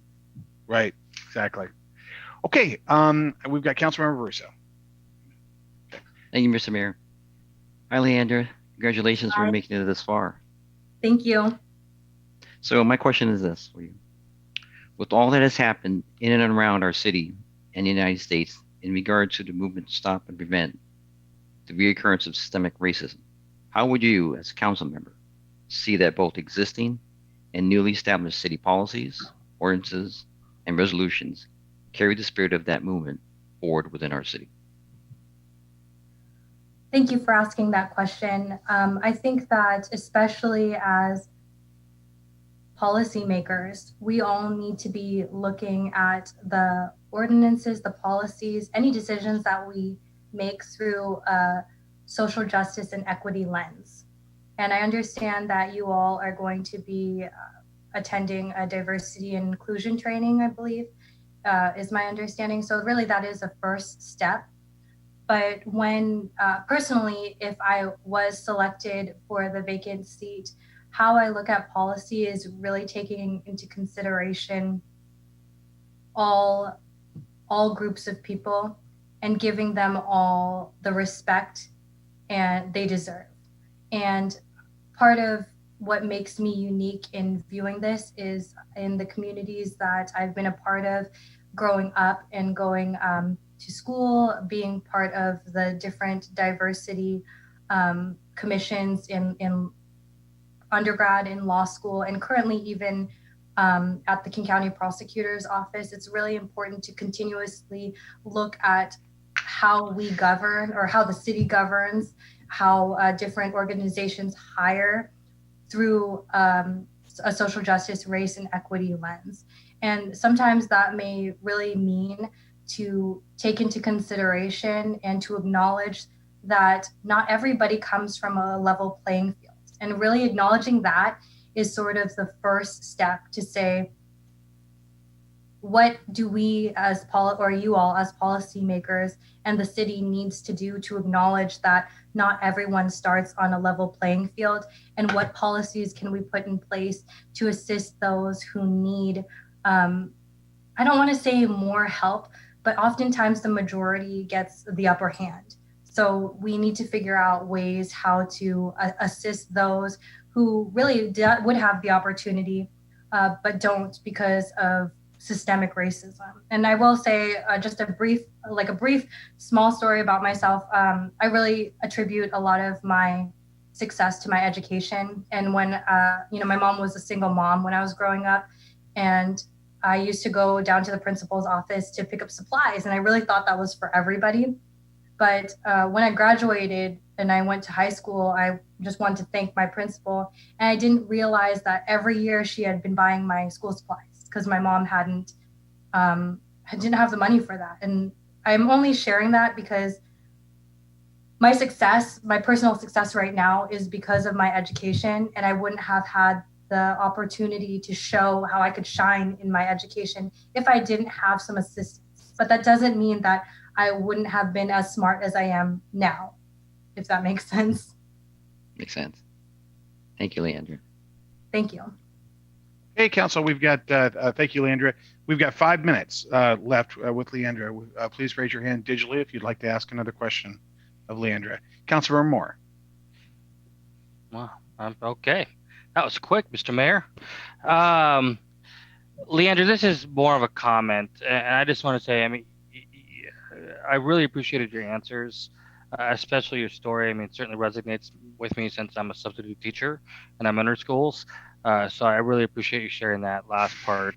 And I just to kind of give you some context, with my question, which is, I think we live in such a polarized world that you have these entities that just want to pull you in one direction where there's value on both sides. And how do we bring those groups together and work with them? And I think that was the meaning behind my question. So I just wanted to circle back to that and just say thank you for the way you respond to that. I appreciate it. And I think your role as a prosecutor it certainly adds to that question. So thank you. Thank you. Okay. Council President Honda. Thanks, Mayor. Leander, where do you see Federal Way in 10 years? So I really think that Federal Way is one of the larger communities in King County, and we see that obviously Seattle always gets the spotlight, and where we see another major stakeholder in King County is Bellevue now. I think that Federal Way could probably be the next large voice in King County. And in order to do that, I know that you all have implemented the university initiative, and I'm really excited, and I hope that gets fulfilled, because getting the education site here in Federal Way to allow more students to actually making education more accessible to people is always a good starting point to help people get into a good livable wage jobs. And I think that having the university satellite campus here in Federal Way can help keep more people invested in Federal Way. So I do think that we can be a stronger voice, because in the South King County region, we are the largest of all of those cities. And if we create a coalition with the rest of the cities in South King County, then we have a really viable option of being where the resources are going to be, where the jobs are going to be, because we are the most populated and more diverse. I think that we just need to make our voice a little bit louder to King County. Okay. 2 minutes left. Councilmember Assefa-Dawson, did I see your hand up before? Or actually, I see. You did, and I lowered it, but I can go ahead and ask. I'm just going to follow to what Council President Honda asked. So if I was a young person and you were pitching Federal Way to me to live here as a professional young person, just go ahead and sell Federal Way, your elevator speech, or tell us a little bit about Federal Way and why I should live here as a young professional. Yeah, a lot of people forget Federal Way and think that it's just one of those cities to drive through to get from Seattle to Tacoma. But what's really actually unique about Federal Way is the fact that we have so many, this sounds really corny, but we have a lot of natural beauty. We have so many different parks in Federal Way to go to, which has been really a good mental health centering sort of thing for me and my family to do, especially during COVID. A lot of people spend their times in front of computers, but being able to go to a variety of different parks in Federal Way makes the city attractive. Like I said during my opening statement, if I was selling this to a young professional, Federal Way really has the amenities of all of the larger cities while having a small town feel. So we have a diverse variety of grocery stores and businesses in the area where you really actually don't need to leave the city. Before growing up, I would go to, let's say, Tequila to get shop at those Asian grocery stores, because that's my background. But here in Federal Way has developed, since there is a large Asian community, they have developed their own area here in Federal Way, as well as the Latino community here in Federal Way has a bunch of different resources. So you get the diversity, the natural beauty. You have all the variety of businesses here in Federal Way. And because the property taxes or property is cheaper here in Federal Way, you get more bang for your buck when you purchase here in Federal Way, instead of being in sort of the shotgun houses north of the city, and you're next to I-5. So it's easy to get anywhere. Okay. We're at time, but Greg, do you have a quick one? Well, I think I do. Then I'll just run this on the spirit of the last question. And and on the spirit of Leandra saying, that South King County gets the shaft. So in your opening statement, Leandra, you mentioned, that we have the second highest percentage in the county, in King County, of homelessness. So can you tell me your idea of why that could be? Really, actually, my personal opinion is because there's gentrification going on in Seattle, and people are getting bid out of homes that they've lived in for years. So they can't afford the property taxes there in Seattle. So people are moving out of Seattle and moving into South King County and even North King County. But those people can also be just a paycheck away of being homeless. So not only that portion of us increasing the homeless numbers here in Federal Way, but also because there is a national issue with mental health and also chemical dependency.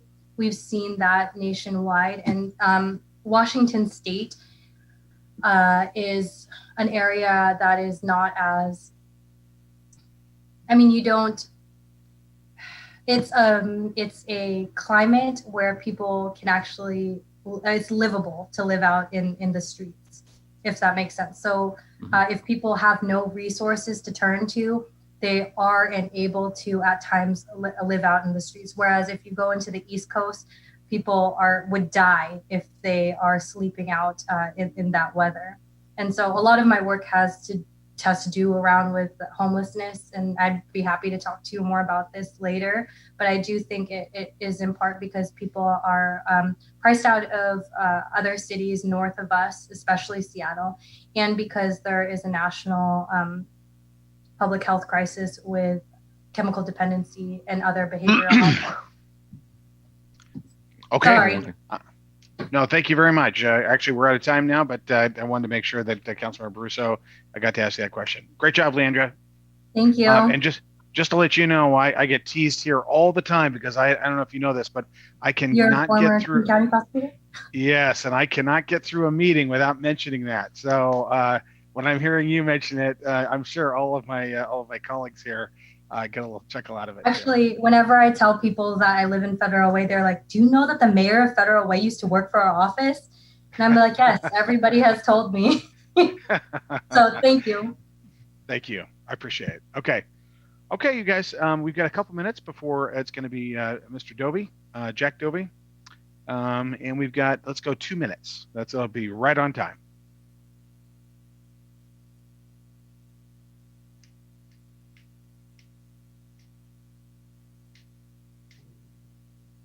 Hey there, Jack. Hey, good evening, I guess already. Early afternoon, Jim. How are you? Good. We're going to give everybody about 2 minutes here. That's fine. Good. You guys have had a long evening.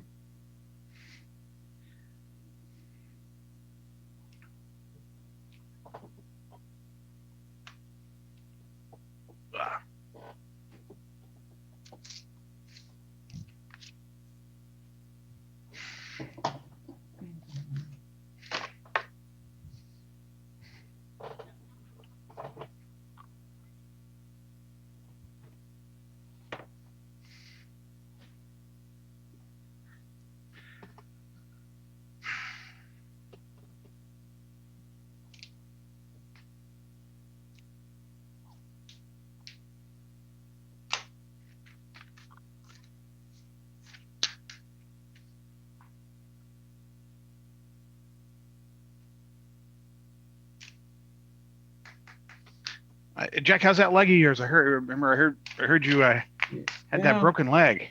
I broke my femur on July 7th, and I've been going through therapy, and I got on my bike, and I've got a 20-mile ride in now and a 15-mile in the last week. Good for you. I still have a little bit of a limp, but I'm actually walking the dog and doing all these tough therapy things so I can start skiing on December 1.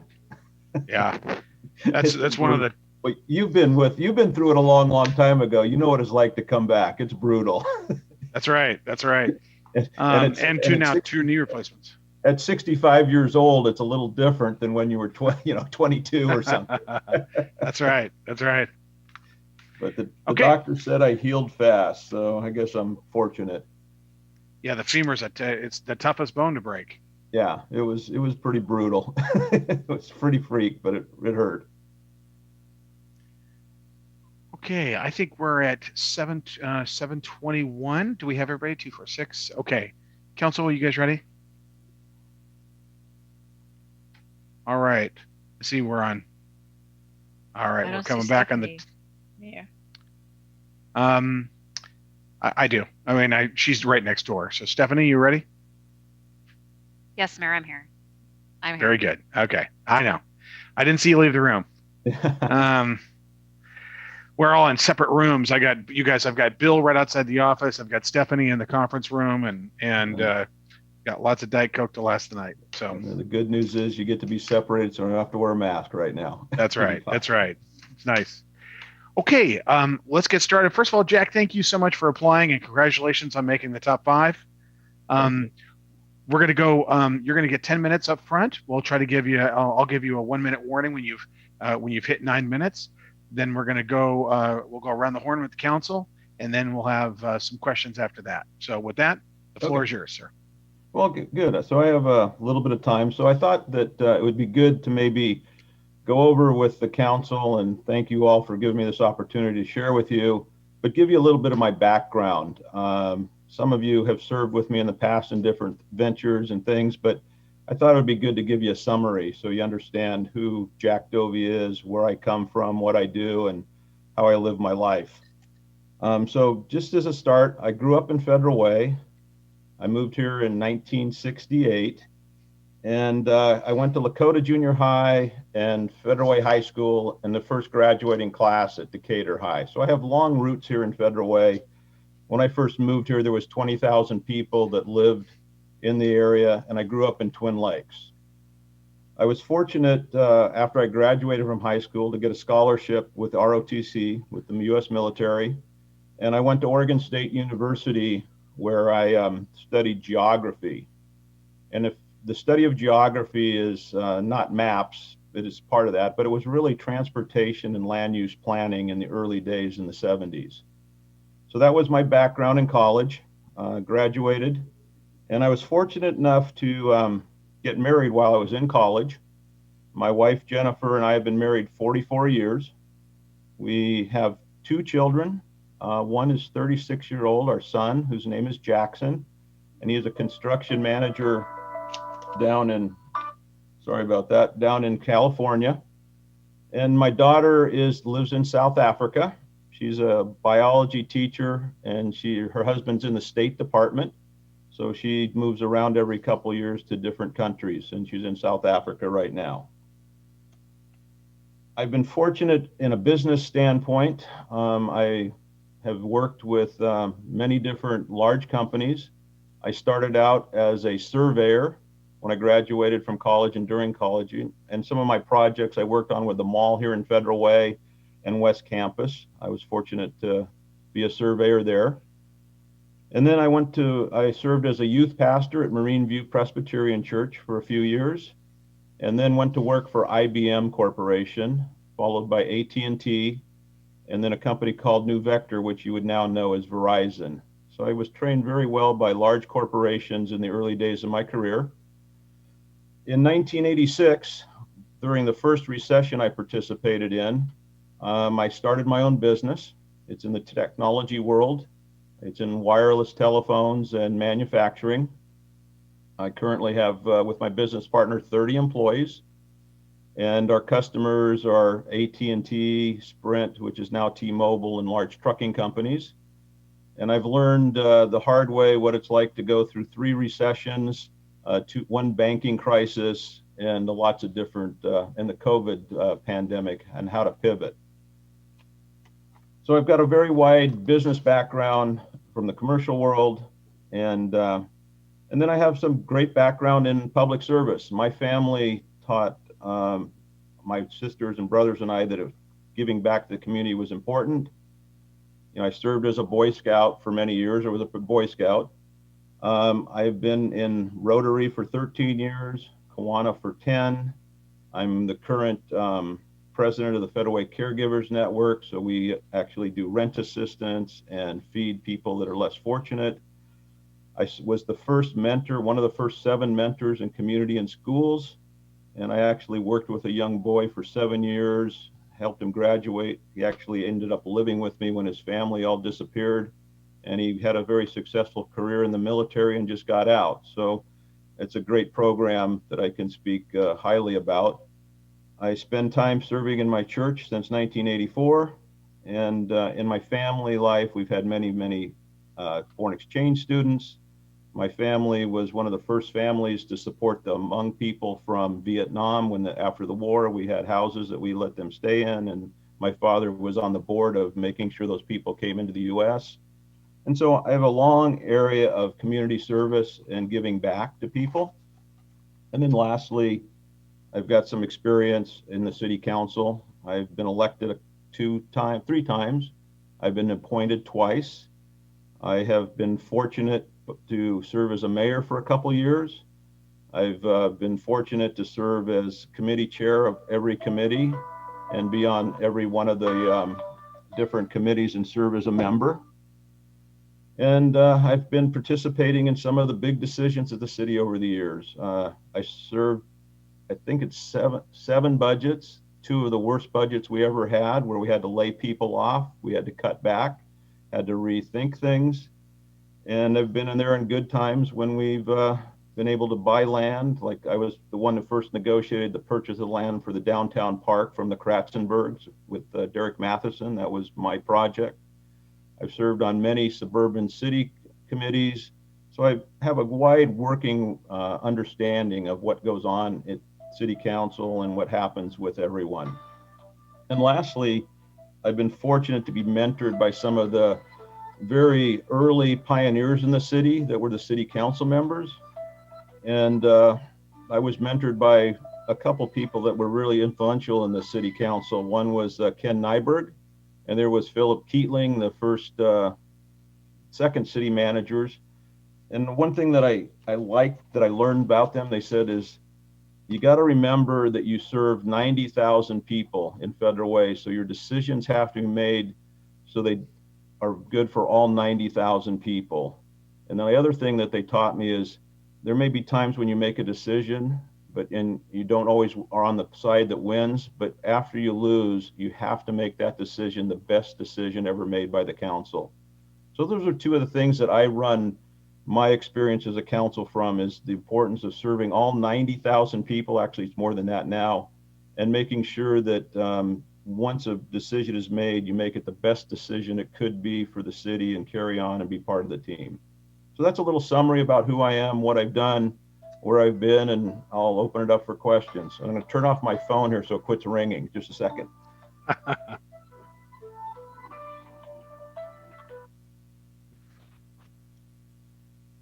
Sorry about that. Now you have my full attention. You're a busy man. Okay. Well, All my right, wife was calling. Okay, we're going to start off with Council President Honda. Thank you. I thought that was a timer the whole time. So No, that was Jennifer trying to call me. Okay. So tell her you're busy. All right. I did. Do not disturb. So this is my question. Yes. What is your definition of downtown Federal Way, and what is your vision for downtown? As a council member, what steps would you take to implement your vision? Please be as specific as possible. Well, downtown, as I understand it from all the years that I was working with council members in land use, is there's the core and the frame, which is downtown, the core being generally the area around the mall and going up to the Performing Arts Center and a little bigger, and then the frame that circles around it. I can't exactly remember the streets, but that's the main area. And it's always been Federal Way's goal to become the 3rd leg of the Puget Sound area. You got Bellevue, Seattle, and Federal being the 3rd leg of economic development. You know, I believe that the city council, through their zoning law decisions and through permitting and things like that, tries to drive business down to that area. I mean, there's been many things have been done, i.e. the Performing Arts Center, the downtown park, some new housing that's going down there, but it's all about driving it into a walkable area downtown in that general core area, encouraging businesses to want to locate there through zoning, possibly using the green card proposition that was many years ago. We have a business opportunity zone down there on the north side of the town, that area. So it'd all be about making it so customers, i.e. businesses, i.e. developers, want to be part of Federal Way because our land is affordable, our people have money to spend, and they want to live here and not always commute.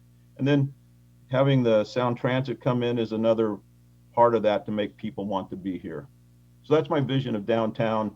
It's kind of keep staying the course, maybe do some creative things like the councils have done in the past, like build a park, put amenities there that people want to anchor on and support our businesses so we have an economic flow of cash. Thank you. You're welcome.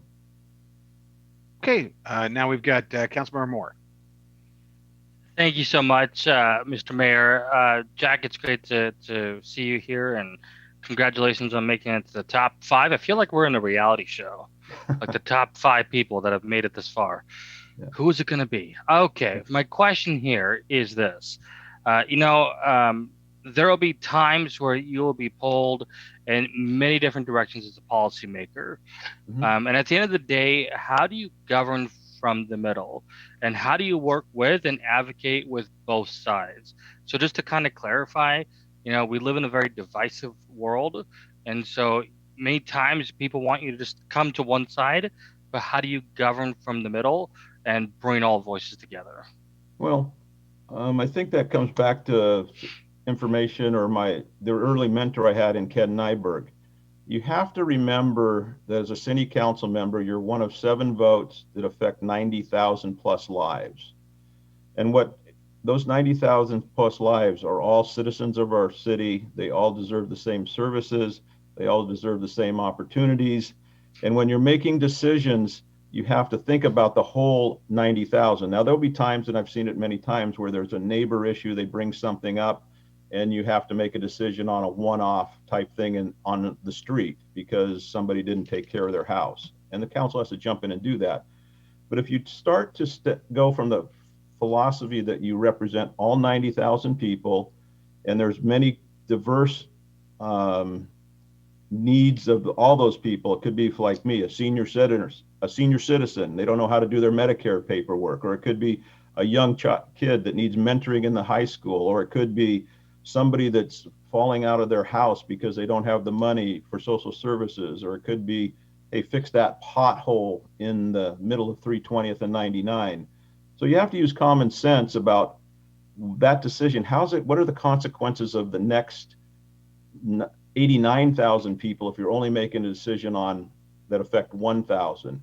But generally, when you have 7 people and you have 7 diverse backgrounds and you have 7 diverse ideas of what is the best way, you can come to a good consensus point in the middle and come away with a decision that will work for everyone and will work for your citizens. So the way I always think about it is, again, remember that there's 90,000 people that you need to serve. They're all equally yoked, and they all deserve the same care and consideration as somebody that happens to be there today because they have a pothole in front of their house that's an immediate need. Thank you. Thank you, Martin. Okay, Councilmember Kochmar. Hi, Jack. Thank you for everything you've done for the city. My question is, what is more important to you? When I say you, I mean the city as a whole. At this point, building low-income housing or attracting and keeping businesses in Federal Way? I heard low-income housing or what? Attracting and keeping businesses in Federal Way. Well, I generally believe that you have to do both of those, but right now you can't support all the services that the city needs to give if there's not enough economic growth going and enough dollars coming into the budget so you can pay for the things that people need. Now, over the years, we've seen Federal Way, and it happened when I was on the council, it happened before it was a city, and it's even happened now, where if you have too much low housing, you have more services. We saw that when the school districts got a whole bunch of apartments brought in, and they weren't prepared for the number of students that had to be there. So that was an effect that nobody at that time thought about for the school district. But the two have to go together. You have to have strong businesses that are able to pay their taxes and that want to donate to the community to help it better and to support the people that are in low income housing. I mean, some of our best places are the shag places along out there by the downtown park, and the new one by Celebration Park and things like that. Those people bring a tremendous amount of value to our community because of their expertise and what they've done in the past. And they need that kind of subsidiary housing.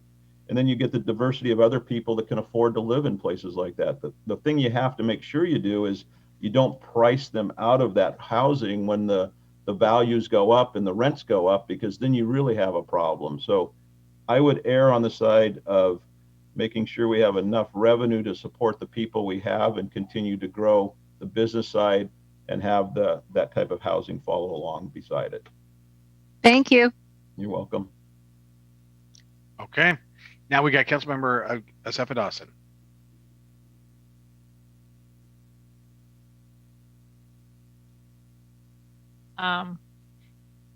Good afternoon or good evening, Jack, and thank you Yeah. so much for being here. Yeah. My question is, how do you think our city has responded to COVID-19? And if you don't know, then what could we have done differently for you to have been informed or better informed? Okay, so I think I had a hard time hearing, but you said how we responded to COVID-19 and what more could we do? If you weren't informed or if you didn't know, then what could we have done differently to better inform you or the community? Well, I mean, COVID-19 took everybody by surprise. Nobody expected to have what occurred in March based on what they knew in February. I mean, as a businessman, I had to pivot amazingly. I mean, I had 30 employees, business dried up. We had to figure out how to keep all those people employed. So we had to come up with new ideas on how we could sell our products, how we could manufacture them, and how we could support our employees. Now, there's lots of information that comes out from the city, the state, the federal, and keeping people informed is very, very important. I think that the things that the city has done with some of the seminars and reach out has been good. We see a lot of things around the country where cities are starting to do things like I saw the other day in Kent, where they actually spent money to buy tents to put outside restaurants so they could stay in business and continue to meet the needs of the people who want to come because they can eat outside and not inside. Those type of things are important to do. When you have a pandemic like we did that nobody expected to, we could have gone back 5 years and said we should have been prepared, but we weren't. And everybody reacted to their best skills and ability and the science that we had. And I can't complain about what the city did and how they notified people.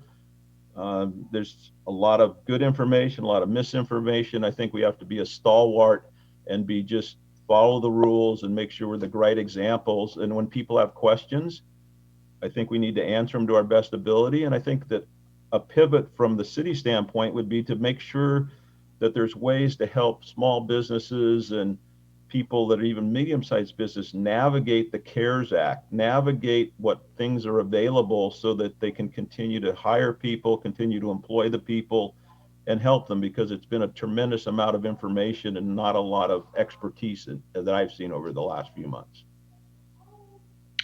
Thank you so much. Did I answer your question correctly? I mean, that was your question, correct? Yeah. Okay, Councilmember Burza. Hey, Mayor. Hi, Jack, and welcome. Hey, good to see you. You too. So my question is this. So with all that has happened in and around our city and the United States in regards to the movement to stop and prevent the reoccurrence of systemic racism, how would you, as a council member, see that both existing and newly established city policies, ordinances, and resolutions carry the spirit of that movement forward within our city? Greg, I'm sorry, I missed the most critical part of your question. Okay. You want to repeat it, Jack? Yeah, please. I'm sorry. Okay, I'll repeat it. That's okay. No problem.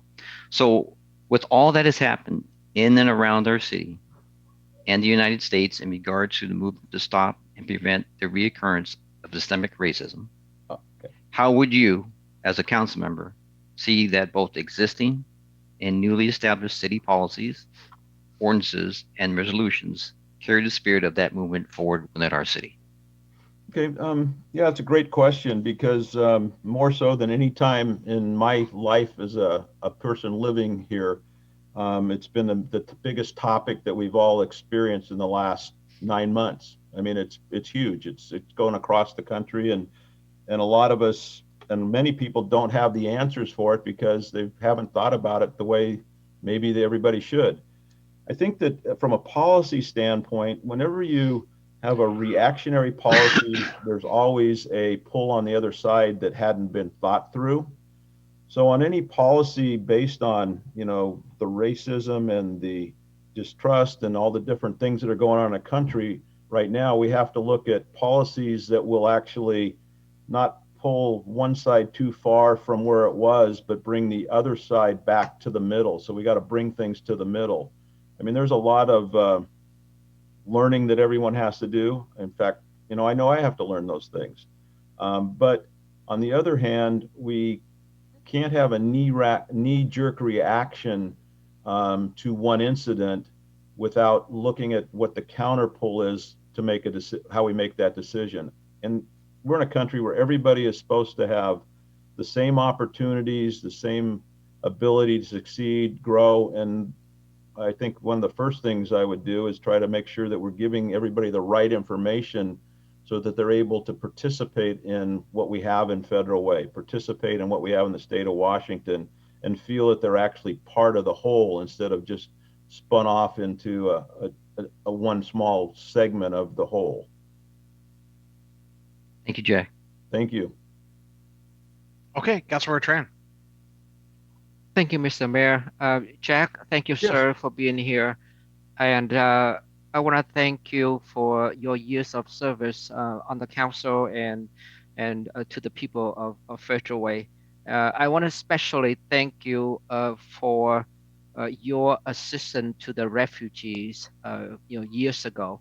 As a former refugee myself, I want to sincerely, thank you for that. So my question is this: what policy would you implement to improve police accountability and to build trust between the police department and community? Well, the first thing, over the years, I was involved when we started our police department back in the very beginning stages, and I went through the process where we hired the first police chief and the people that came in to be serving in our community, and we went from, how do I want to say it? I call it a law and order police department to a more kinder and friendlier police department over time as there was better training.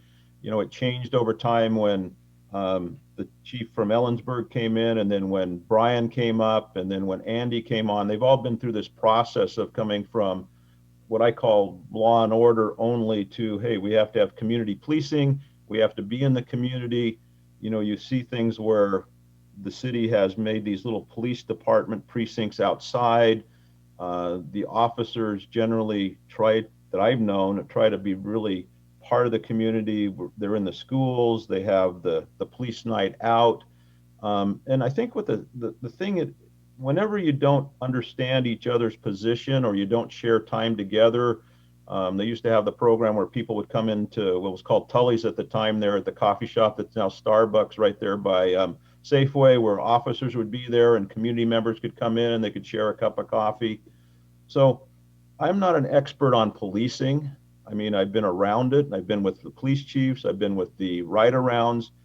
But it's got to be a balance between what we know is important, but also how you make it so that the community feels like they're part of the system, part of the police. It's a tough decision and a tough topic everyone's talking about now, but you have to rely on the people that the city council or the mayor is actually hired, because the mayor now is in charge, runs those people, and the training that comes through Associated Washington Cities, that comes from the state, that the mayor participates in. So he knows, he has the skill sets to hire the police chief and work that, and then trust that you've hired the right police chief to put the council's decisions into the force without taking away the policing that everybody wants. Because when somebody hits 911, they want somebody there. When there's an issue that escalates out of yours and my ability, you want somebody that's a police officer there and to help. And so we can't take away that, but we have to also kind of say, okay, here's some better practices, different things. I was fortunate to be back at the CALEA conventions when Federal Way started winning all the awards for being a great police force. And to just hear the stories of how those other officers in other cities looked up to Federal Way made me think at that time, and I don't have any reason why not to believe it, that we have a very good police force. And as time and people evolve, we just have to be taking advantage of the newest technologies, i.e., how you work with people, how you manage your force, how you use technology, so that you can take down those places that become emotional. I mean, I remember the first time our first officer was shot and killed on the corner of what was it, right there on 272nd and Pack Highway. I mean, that was a very emotional time in our city, and we changed ways we did things to protect our officers. And we need to continue to evolve to protect our officers and make it so that they don't get into situations where our citizens aren't protected. So the council's responsibility is to work with the mayor and work with the chief and come up with a great, not change things overnight, but gradually make things better. So everybody says, Federal Way's got a great place to live because it's got great police force, it's got great roads, it doesn't have potholes, and I can get to work. And they they give opportunities to everybody. So that's the way I would approach it. Thank you, sir. Thank you. Okay, everybody, we've got about 2 minutes left before 7:50. We got 7:48 right now. Somebody have a quick question for Jack?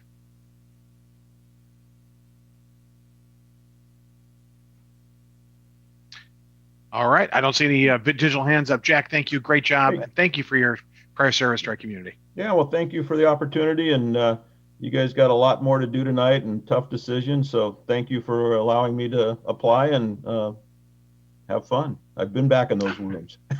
Thanks much. Yes, you have, sir. I think Martin had a Mayor. I think Martin had a question. Okay. Okay. I actually thank you, Council President Honda, and thank you, Mayor Farrell. Jack, really quickly, you come in the world of business and finance. Mm-hmm. What's your perspective on lean management and processes? Lean, generally speaking. You said lean? Lean management and processes. Well, I mean, I don't know specifically which definition you talk about, but my philosophy on management is you hire the people, you teach them what you want, and you allow them to run and take what you've taught them to run the business or that part of the business. I believe in make it simple, make it concise so people can actually understand what you want, let them manage and get out of the way. And then check back when you suspect there might be something that needs to be corrected. That's the way I run my business. I hire people and empower them to make decisions and just continually to help work with them so we make a better organization. Was that? That's good. That's fine. Thank you, Jack. I appreciate that. You bet. Thank you. All right. Bye.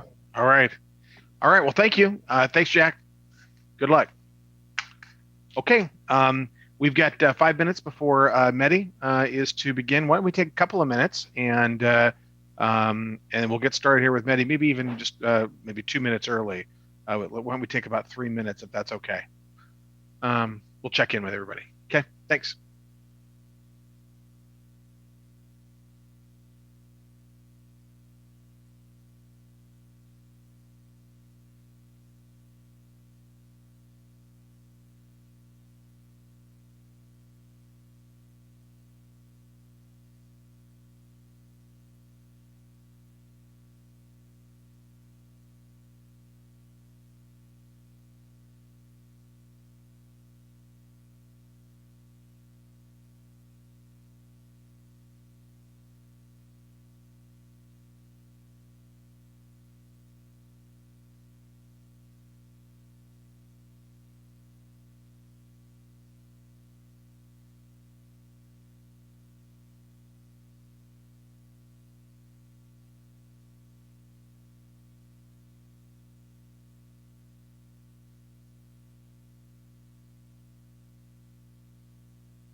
Okay.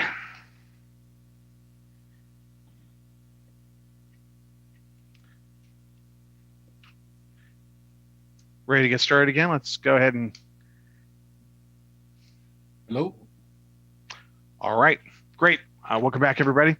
All right, Mehdi, we are ready for you. Now, what we're going to do is you'll have 10 minutes to make some brief introductory remarks, and then I'll give you a 1 minute. When you get to 9 minutes, I'll give you a 1 minute warning.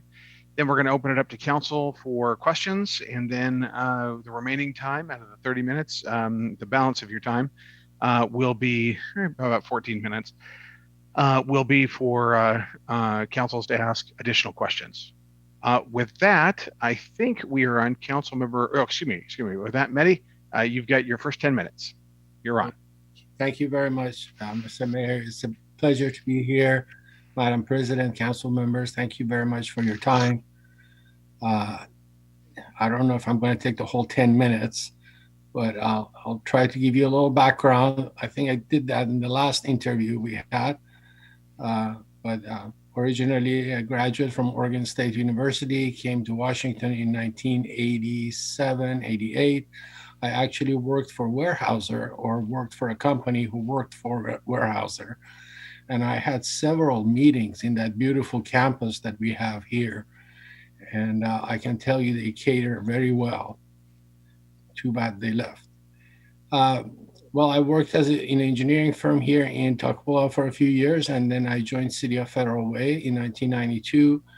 And it was a pleasure working for the city. We did lots of great things, as you still do.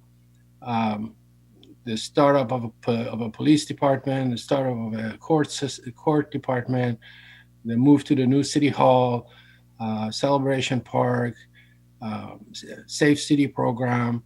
These were some of the projects that I was involved with, and was really proud of working in that environment and getting things done. I moved to City of Renton in 2010, and I've been lucky and busy with many different projects over there. I've lived in City of Renton since 1989. I started by living in Redondo area, and then moved into the kind of a West Campus or West Ridge area. I look at the City of Federal Way as my home.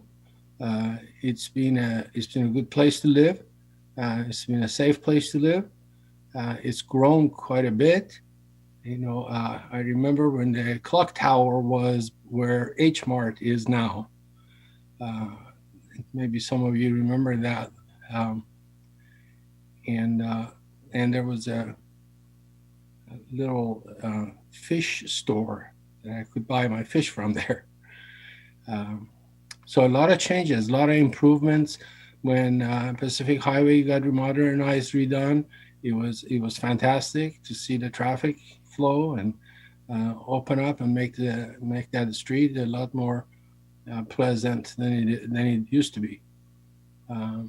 You've added many things. The Performing Arts Center has been a great addition. We are looking at light rail coming in. I think that is very exciting. And at the same time, trying to balance that with whatever else could go around that facility to make it a whole downtown and a vibrant area. Something that I think maybe we missed when the Park and Ride came in. Overall, I think this is an opportunity for me to say thank you to the city that I've lived in and I've worked for many years, and try to contribute as well from a policy position. Been on the operations side, but I understand the role of the council and as policymakers, and looking at the city's vision and the mission that you have put in place. I think we can work with that, and we can help pass policies that fulfills that vision.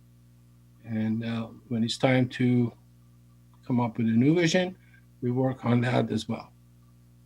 I don't think this is the whole 10 minutes, but that's about, I know it's late at night and you've been doing a lot of interviews all day, so maybe I'll give you a few minutes back. Thank you, Mehdi. Okay, I think we need to start with Councilmember Moore. All right. Okay, so Mehdi, congratulations for making it this far. As I've said to the last couple of candidates, I feel like this is a reality TV show. No, I'm just joking, Mehdi. But seriously, congratulations, and thank you for being a part of this, and thank you for you work in the very beginning part of our city as well. So, Mehdi, there will be times where you'll be pulled in many different directions, and at the end of the day, how do you govern from the middle? And how do you work with and advocate for both sides? So just for clarity purposes, we live in a very polarized, period of time where you're going to be pulled in one direction. That's it. When really maybe both sides add value. And how do we work with everybody and govern from the middle instead of on either spectrums as a policymaker? Sure. I think, first of all, it's a great blessing to have the opportunity to have diverse point of views.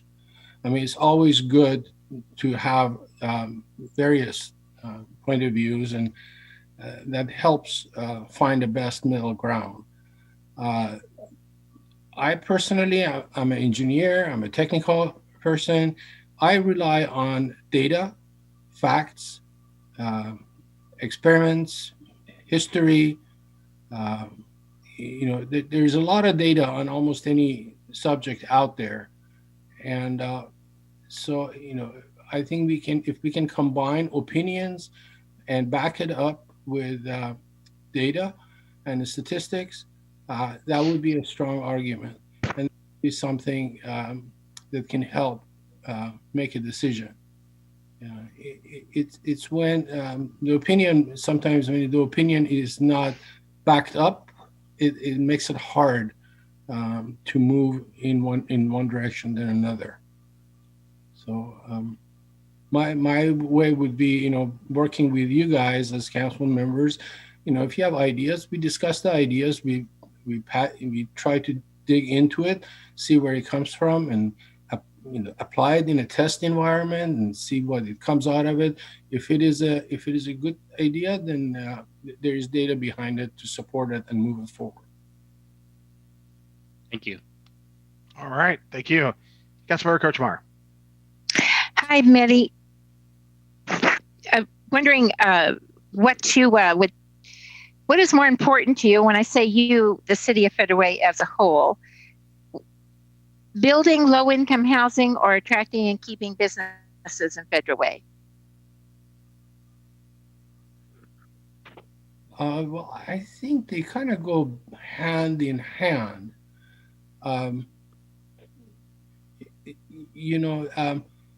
We have a lot of different type of work that we need to get done in the city, and businesses who come in, they require all different levels of employment. It's not all high-tech, high-paid employment. They're going to need, some type of workers that may not make as much money. But at the same time, if there's not a place for them to live and work, then those companies cannot hire those people. I think we should have businesses in the city, and I think we should be able to provide tools that they need to run their business, just like good roads and good restaurants, and restaurant workers are going to need some place to live, and there are tasks and there are jobs that needs to be done, and if that labor is not around for those businesses, then the businesses may not be that interested. That's like what is happening in Seattle. It's so expensive. People are moving out, and it's hard to get, for employees to get in to do the work. Okay. Thank you, Mitty. Thank you. All right. Councilmember Cepheus-Dawson. Thank you, Mitty, and good to see you here. Good to see you. Yeah. My question is, how do you think our city has responded to COVID-19? And if you don't know, then what could we have done differently for you to have been better informed? You mean the city as the city of city government, or the city as a whole? The city of Federal Way, the government. The government of Federal Way. To be honest with you, I haven't had that much information about the news that was sent out or outreach that was made. I do read the local newspaper. I think as your employees, your staff, I don't know if you've done complete telework in place or not. Is everybody teleworking, or are you still half and half or partial? There's been a lot of grant monies in COVID grant monies and human services monies that I'm sure you've received some of that, and you've put that in action and supported the businesses with those funding. But I cannot tell you, I can't tell you in detail what you've done. Okay, so the follow-up question to that then is, what could we have done differently for you to have been better informed? Anything we could have done? Well, part of it is my responsibility actually to go after that information and get it. I work for the city of Renton, and I know we do a lot of outreach, and we have Twitter accounts and neighborhood accounts and all of those things. The information goes out, but at the end of the day, maybe if you reach 10% of the population, you're lucky to do that. Not everybody is listening, is tuned to what the city does. And I'm sorry, this is the reality. Not everybody is sitting there watching what the city is doing. People have businesses and work, and they're about their own business. But I think especially outreach to the vulnerable communities, those are the people who got hit the most and the hardest. And hopefully we've been able to identify those communities, and we have been able to use that COVID funding to reach out to those special groups. Okay, thank you so much. Sure. All right. Councilmember Brusso. Thank you, Mayor. Hello, Mitty, and welcome. Congratulations to making it to the top 5 here. Thank you very much. So my question is this. With all that has happened in and around the city and the United States in regards to the movement to stop and to prevent the reoccurrence of systemic racism, how would you, as a council member, see that both existing and newly established city policies, ordinances, and resolutions carry the spirit of that movement forward within our city?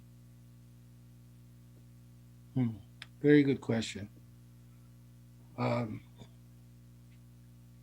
First of all, we got to accept and agree that there is some racism out there. I think the first step is that seems to be some sort of a denial that there is racism.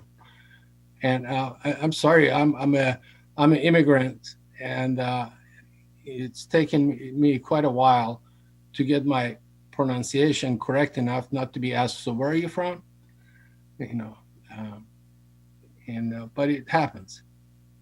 I think accepting the fact that it exists, accepting the fact that it impacts other people's jobs and living and families and day-to-day lifestyles and interactions with other people, just understanding that and accepting that's a big step. I think there are some groups and some areas that still don't think racism exists. So as a city, I think we should come out and say it and be open about it. that it happens, and promote activities, outreach, community programs that involves different communities, and let people get to know each other. Neighborhood programs, celebrations. I mean, we do have various celebrations throughout the year, but we can do more in terms of bringing different ethnicities in, and be a model, be a role model for reaching out to each other and being equal citizens. Thank you, Minnie. Sure. Okay, Councilmember Tran. Thank you, Mr. Mayor. Mary, thank you for being here. My question is, what policy would you implement to improve police accountability and to build trust between the police department and community?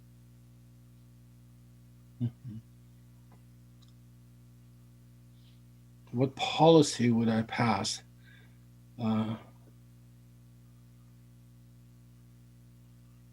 That's a good question, and very sensitive subject, I think, in everywhere.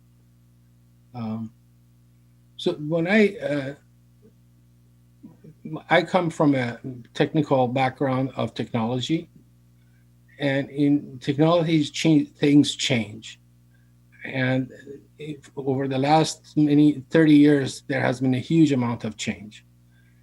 And for one reason, and this for the most part, it's been good changes. There's been bad changes too, but for the most part, it has been good changes. But the whole technology industry looks at change as it's a good thing, and they try it. And that's why it keeps rolling forward, and new things come up and good things come up. I think we should look at maybe in the police services, we should start by thinking that if we make changes, it may not necessarily be bad. We don't have to stay at the status quo. We could make changes that maybe we go wrong once and then maybe go right and make it better. So I think having the understanding that and working toward experimenting different kind of policing maybe a good start. Having a policy that we are going to try something different and for the better, I think that is good. Often the police systems and the way police have worked, I look at it in different departments throughout city organizations.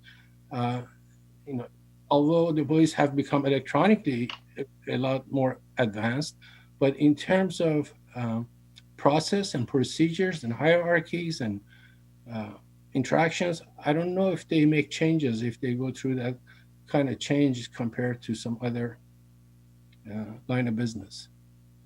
So my policy would be, let's try something different and see how that works. Thank you, sir. All right, Council President Honda. Thank you. Thanks for being here tonight. Thank So my you. question is, what is your definition of downtown Federal Way, and what is your vision for downtown? As a council member, what steps would you take to implement your vision? Please be as specific as possible.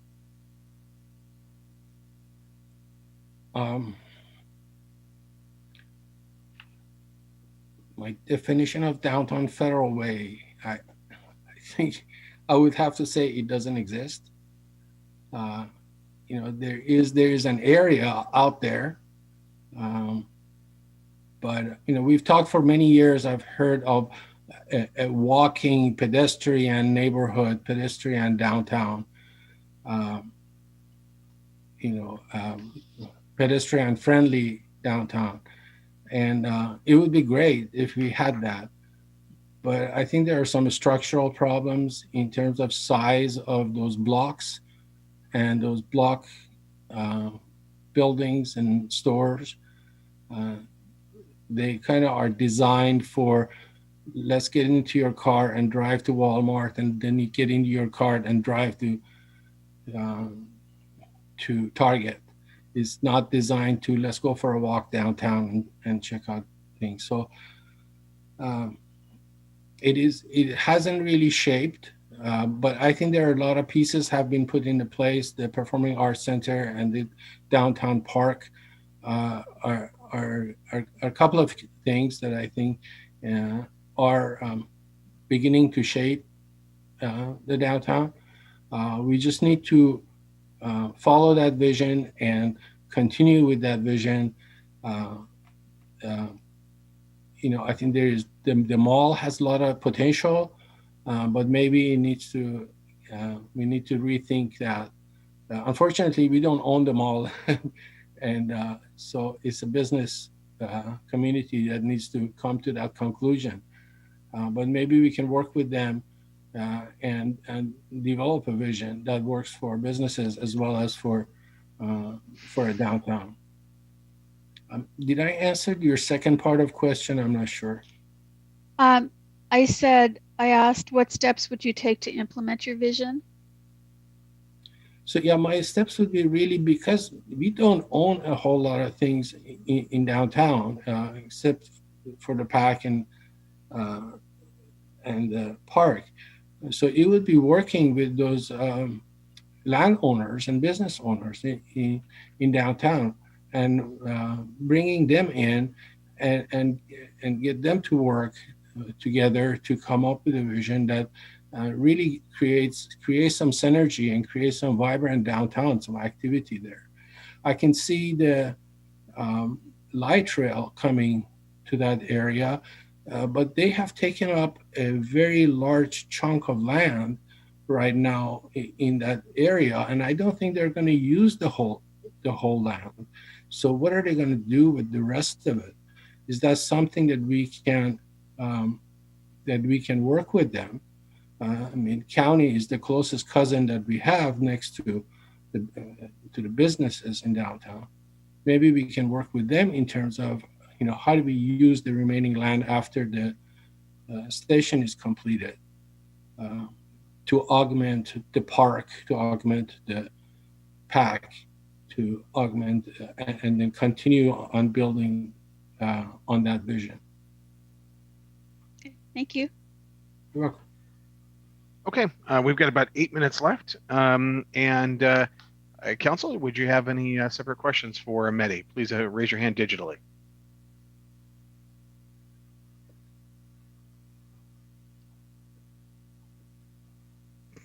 Council President Honda. Thank you. So with your expertise in technology and IT, what would you do to enhance technology in Federal Way, not just for the city, but for our citizens?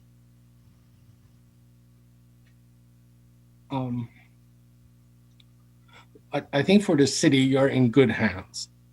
I've worked with Thomas for many years, and if anything, I would have to tell you, you get the most amount of money, the most out of your $1 that you put in technology, you're going to get the most amount of return on that than many other areas. You can see right now, sitting here in front of computers in different locations and having a meeting where otherwise it would have been very difficult or almost impossible to do. So it's a very small amount of money on buying some laptops and some network connections in order to bring everybody together here. So that, to me, that's money well spent. For the city as a whole, so we know from this pandemic, and when this is all over, at the end of the day, we're going to have more people working from home than going back to their offices. There's been many studies done in that area, and already the large companies are reducing their footprints in downtown because they know their employees are not going to come back into the office, and they can do just as much work from home. So the question becomes, does our neighborhoods and our homes have access to good high-speed internet? Because that's what will keep them at home to do. And it will make our city attractive, and it will provide service for those people who want to stay home and work from home. And of course, when they work from home, they take their lunch breaks in our downtown rather than in downtown Seattle, and everything else that goes along with that. So if anything, I'm going to stop short of saying let's run fiber optic network to every house, because I did that study back in 1999, and it was a very expensive venture. But maybe, again, we can work with the providers that are out there. There's 5G coming in. There's Comcast and CenturyLinks already in the city. And maybe we can get them to move a little bit faster and implement 5G. There are some zoning laws that needs to be passed for those antennas for the 5G. Maybe we can work on that. And in general, just to bring up our internet services throughout the city, because a lot of employees are working from home now, and they're going to need more and more bandwidth. Thank you very much. Thank you. All right. Council, any other questions for Mehdi? We've got about 4 minutes left.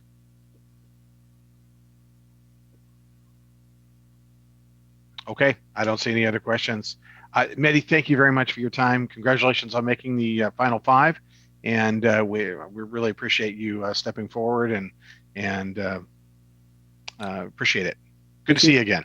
Thank you very much, Mayor. Everybody, really a pleasure to be with you, and hope to hear from you.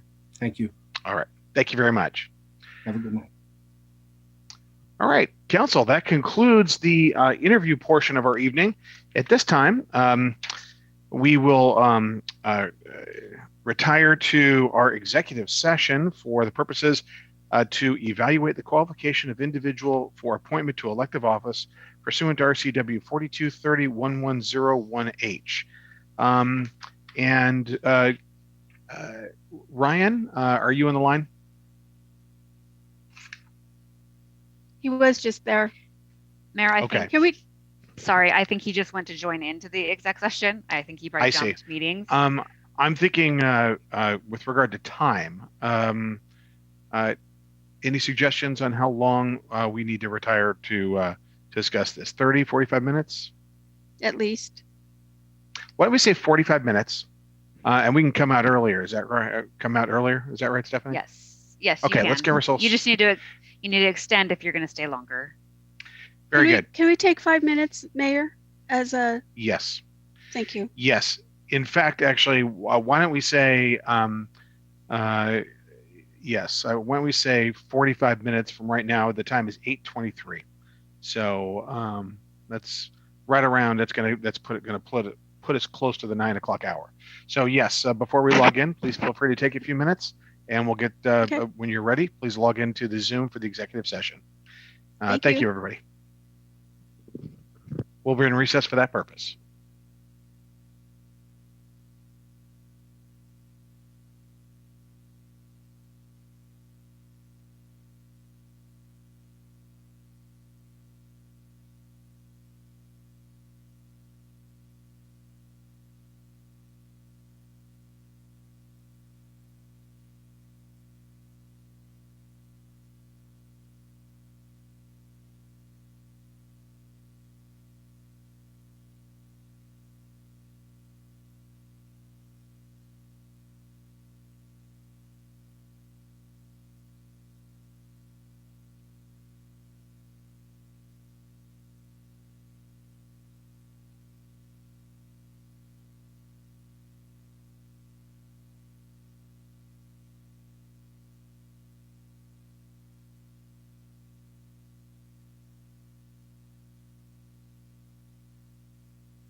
There we go.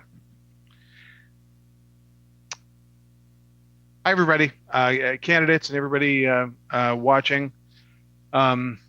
Jason, can you get us back on 21? Okay. All right. I want to let everybody know that we are at 9:07. We're at the 45-minute mark, and the council is going to need about 25 more minutes. So we'll extend executive session for another 25 minutes, starting from about right now. So that'll put us at about 9:33. We're continuing to recess for that purpose. Thank you.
Okay.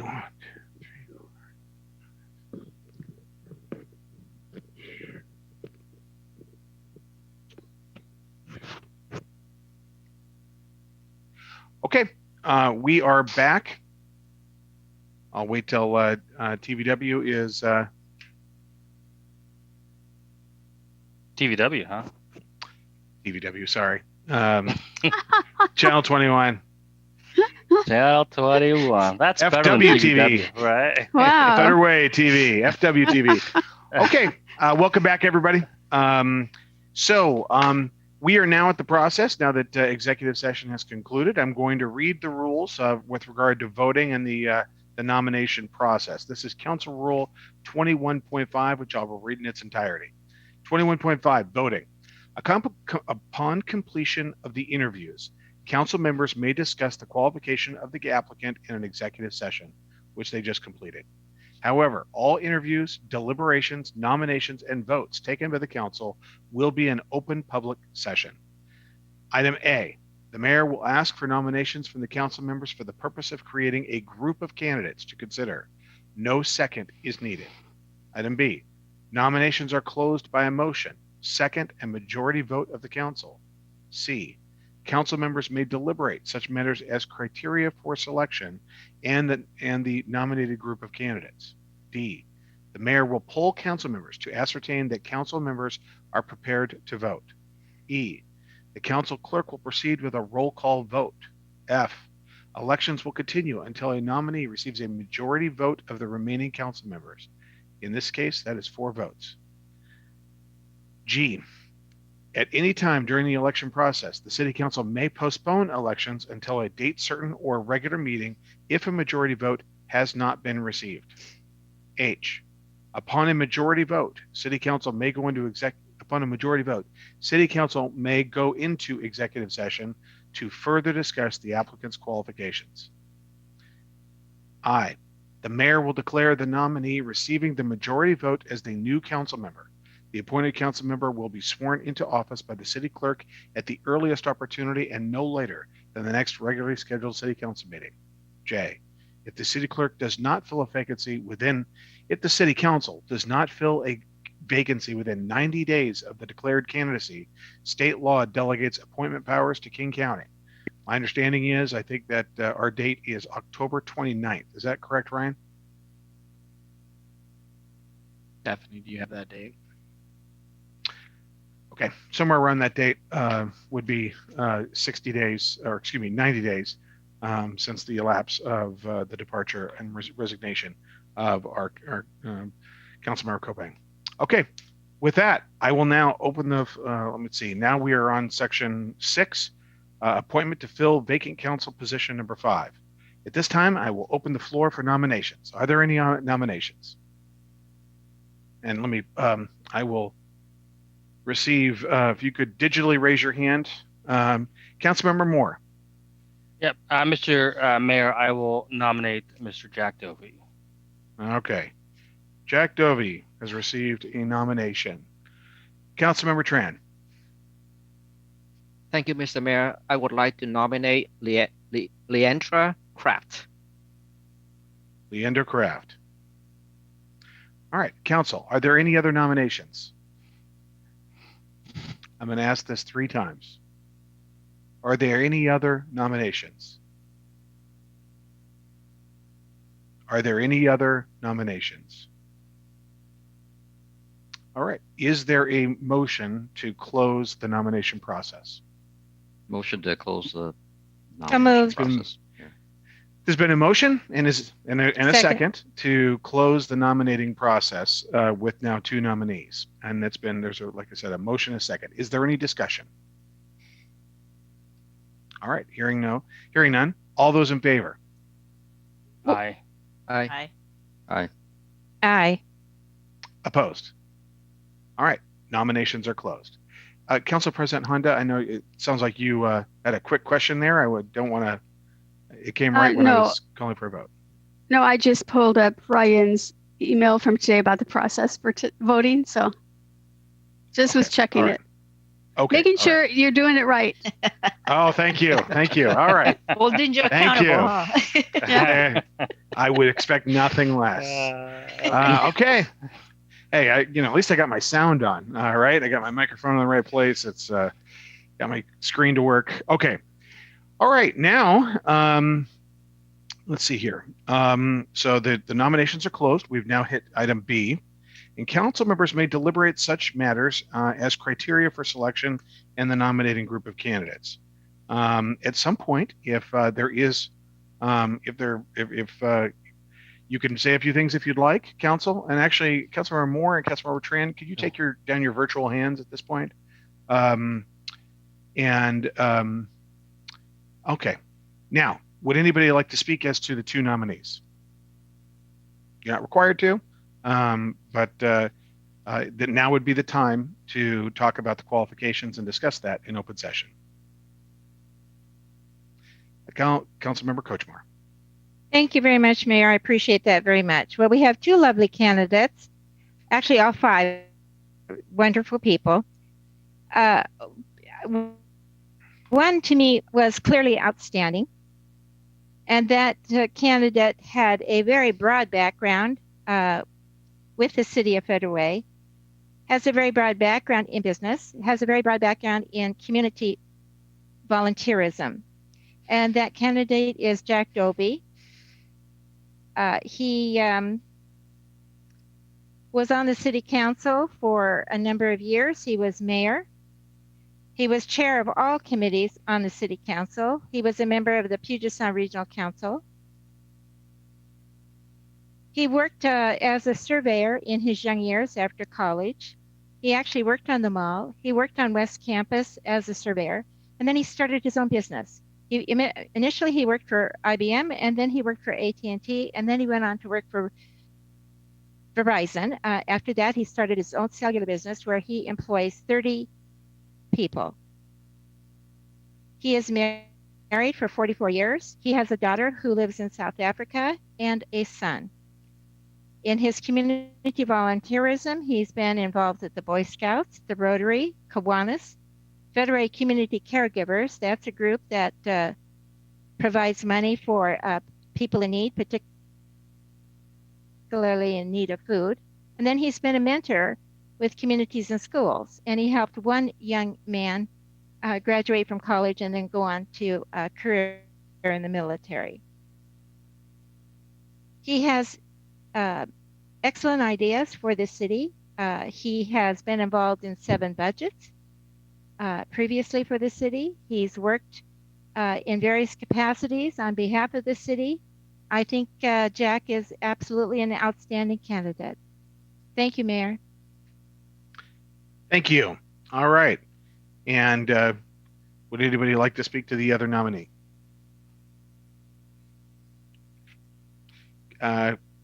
Councilmember Tran.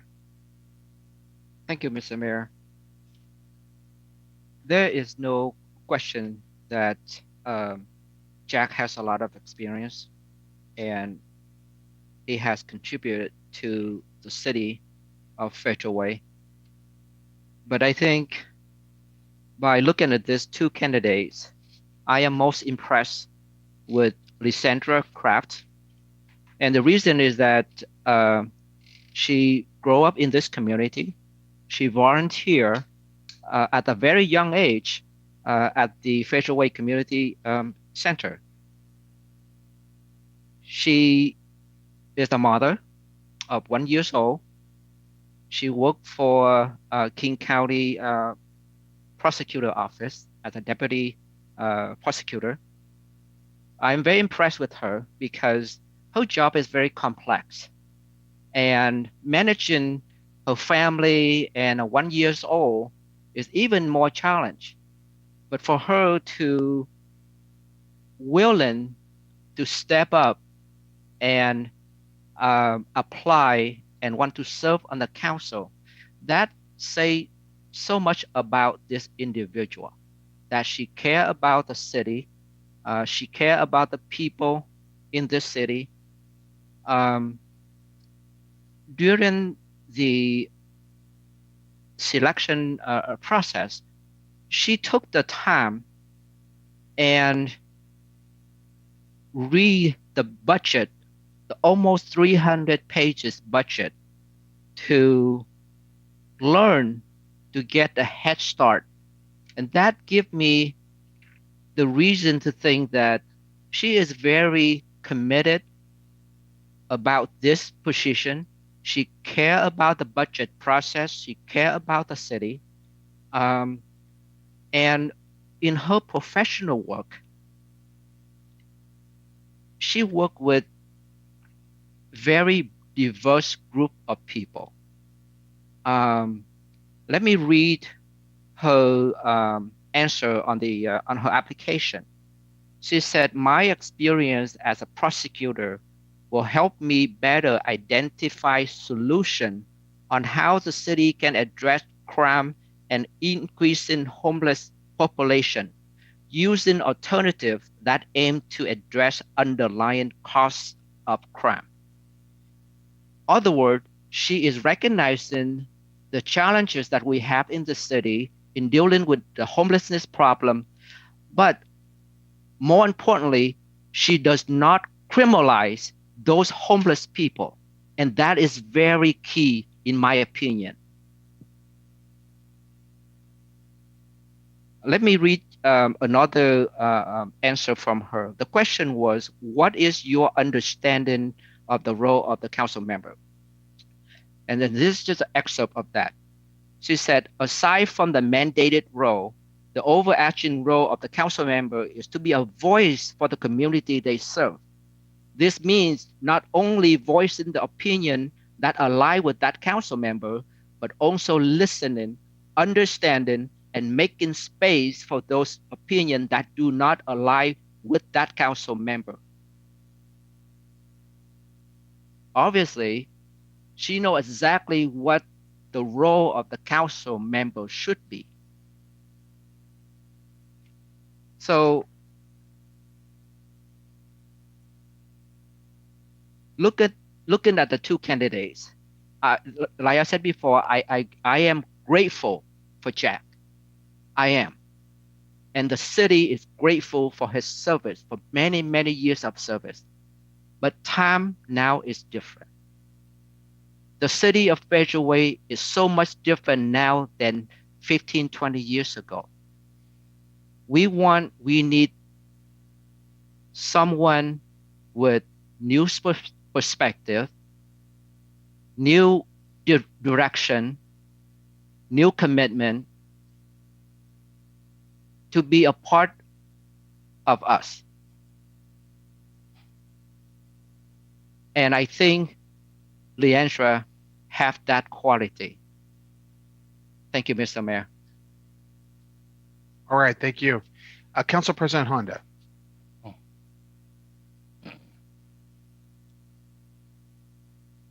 Sorry, I couldn't find my unmute button. I just want to say that to thank all the 5 candidates that spoke to us tonight. They all did an outstanding job. And I am excited to work with whoever our new council member will be. So I just wanted to say that it's been a long evening, and I think everyone did a really great job tonight. Thank you. Yeah, we're fortunate to have great candidates and a great council. Councilmember Moore. Thank you, Mr. Mayor. Yeah, you know, how many times have I been through this, Mr. Mayor? Like 4 or 5 times now, I think. I don't really know. And I obviously, like all of our colleagues here, I'm impressed with the people that have applied, and thank you for those that have. And thank you for those that interviewed today as well.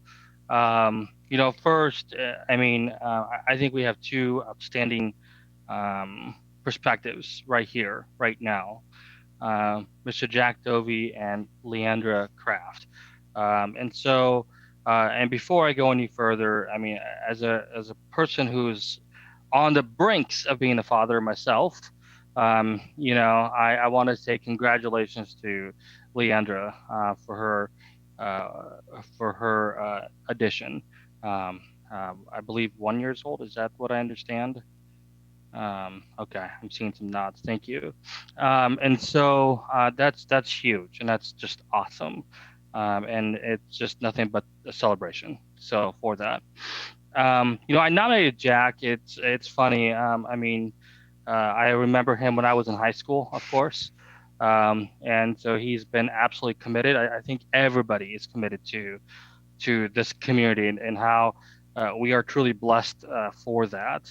Um, but Jack grew up right here in Federal Way. He went to Lakota.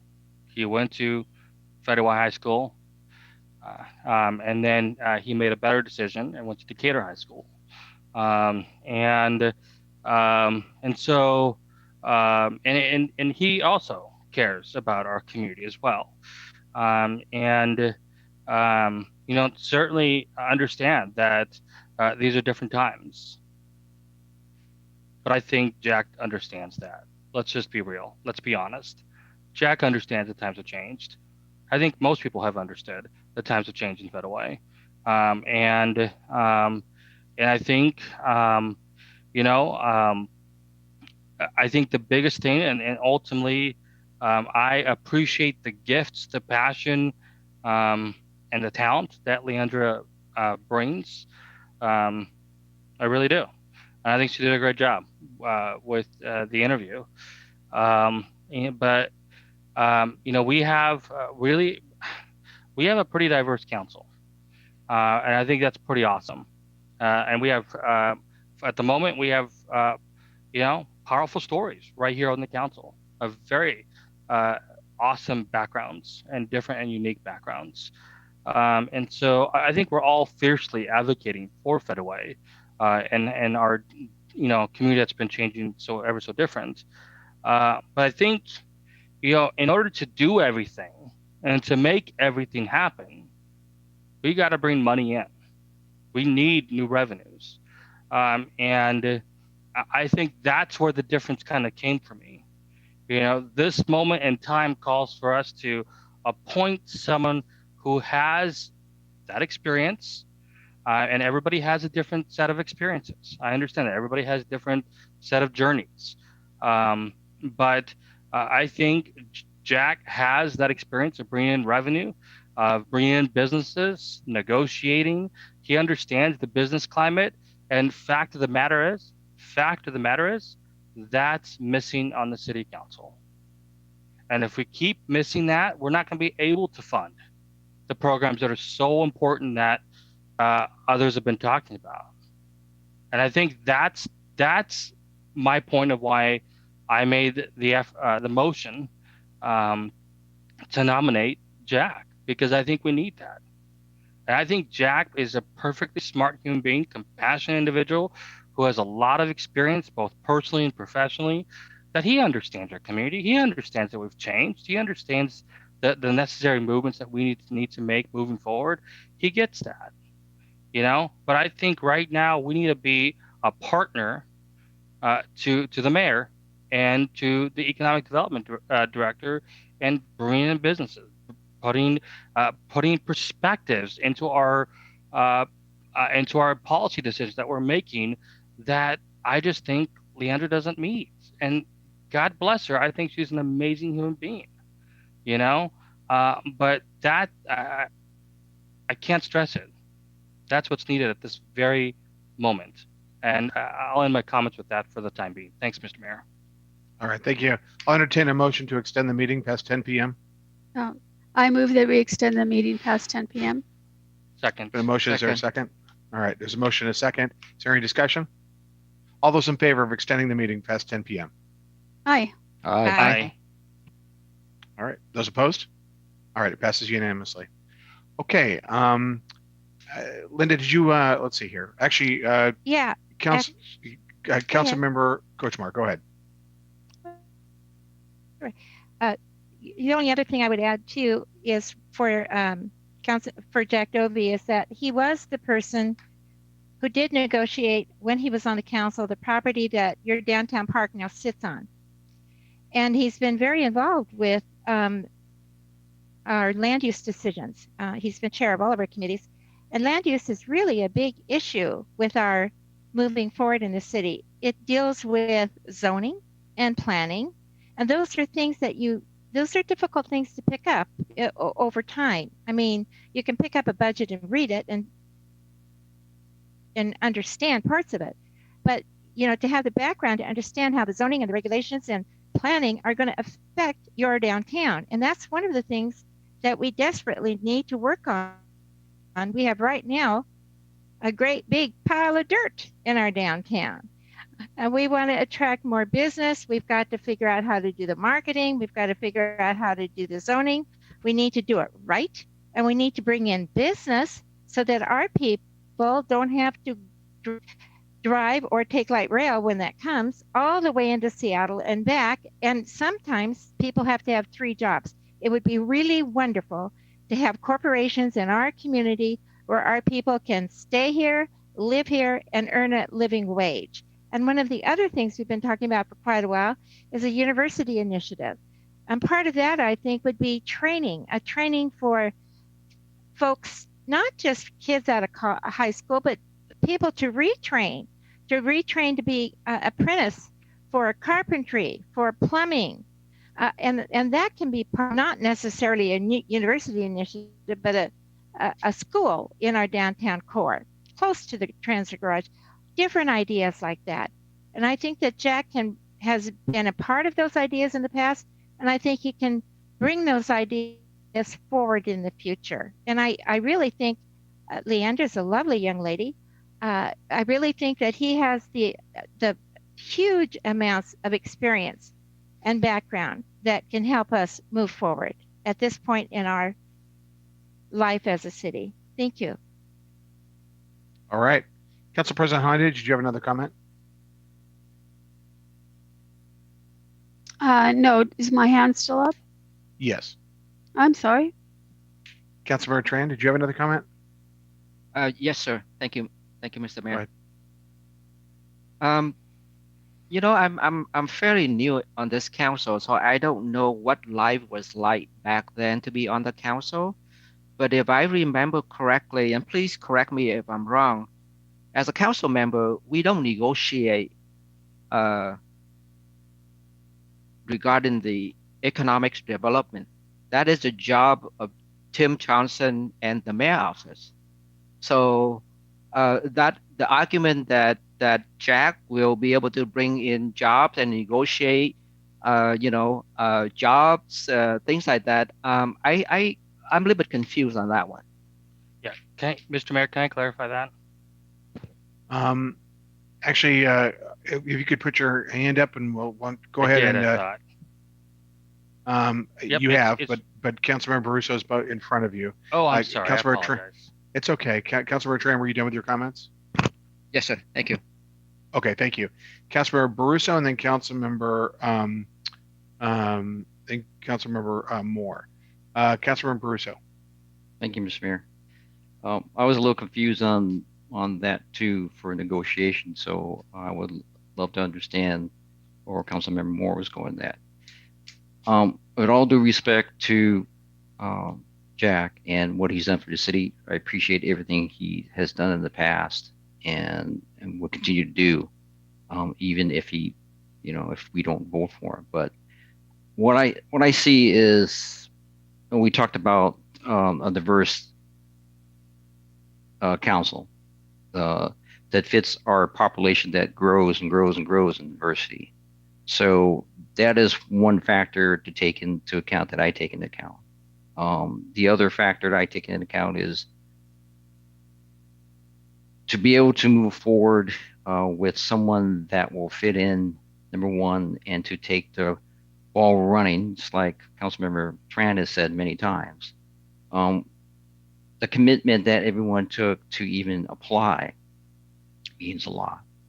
And so when you look at Leandra and what she wants to accomplish in her life, and I agree. I mean, her interview and her opening statement was just spot on with everything she's done, how she got there. You have to respect where she came from and what she does and what she brings. She's very intuitive. She's very informed. She has broken that book down, I think. more than I think what people think. Maybe they know about. She has asked questions today, and I appreciate that too. And so when you look at the makeup of what the council, I believe, we're looking for is that right fit. And for me, it's still bring on a person that, just like Councilmember Tran says, progressive ideas or the ideas that you're looking for or to help. Sometimes it's there in front of you with the age thing sometimes came into play with our, sometimes, but that doesn't, to me, that doesn't, I just can't support that sometimes because when you look at some ways and some corporations hire, whether or not be a corporation ahead or the person that really comes in these days that has that college education, sometimes, a lot of times gets that job in front of that person that has that experience. And so you kind of equate that a little bit too. But for me, I'm going to support Leandra because I think that, number one, she's the right fit for the council. And I believe that her skills and what she brings to the council and to the city will be very, very good for us. And I believe that she's a hard worker and she'll roll up her sleeves and get your job done no matter what she's doing for us. So thank you, Ms. Mayor. All right. Councilor Kochmar, did you have another comment? Oh, I was just going to clarify that when I'm not talking about negotiating per se, I'm talking about when there are relationships with people who own property or are dealing with the city, sometimes they're going to feel more comfortable with talking with somebody that they know. Also, when we have developers who want to develop in the city, sometimes they want to also discuss things with council members. They're not negotiating per se on their own. I'm just saying it's sort of in a generality. Thank you for asking that question. Councilor Moore? Yeah, I think Councilor Tran and Barroso, we're policymakers. You've heard day in and day out that we're policy partners for the mayor, and you've heard day in and day out that our economic development director counts on us to support him and work with him in collaboration. The mayor, the buck stops at the mayor's office. We all know that. Just 101, lesson 101.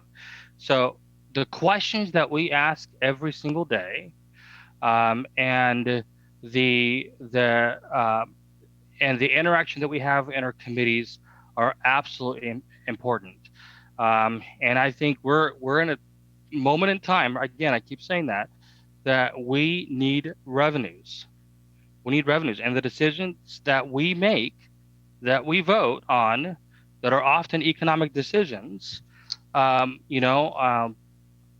a profound effect. And I think that's where, for me, speaking for myself, I'm looking for someone that can bring in-depth detail and knowledge into the conversations, just like Councilor Rodini Duclos, just like Deputy Mayor Gene Burbidge. And I look for those things, and I think that is something that Jack Dovey can bring to the conversations.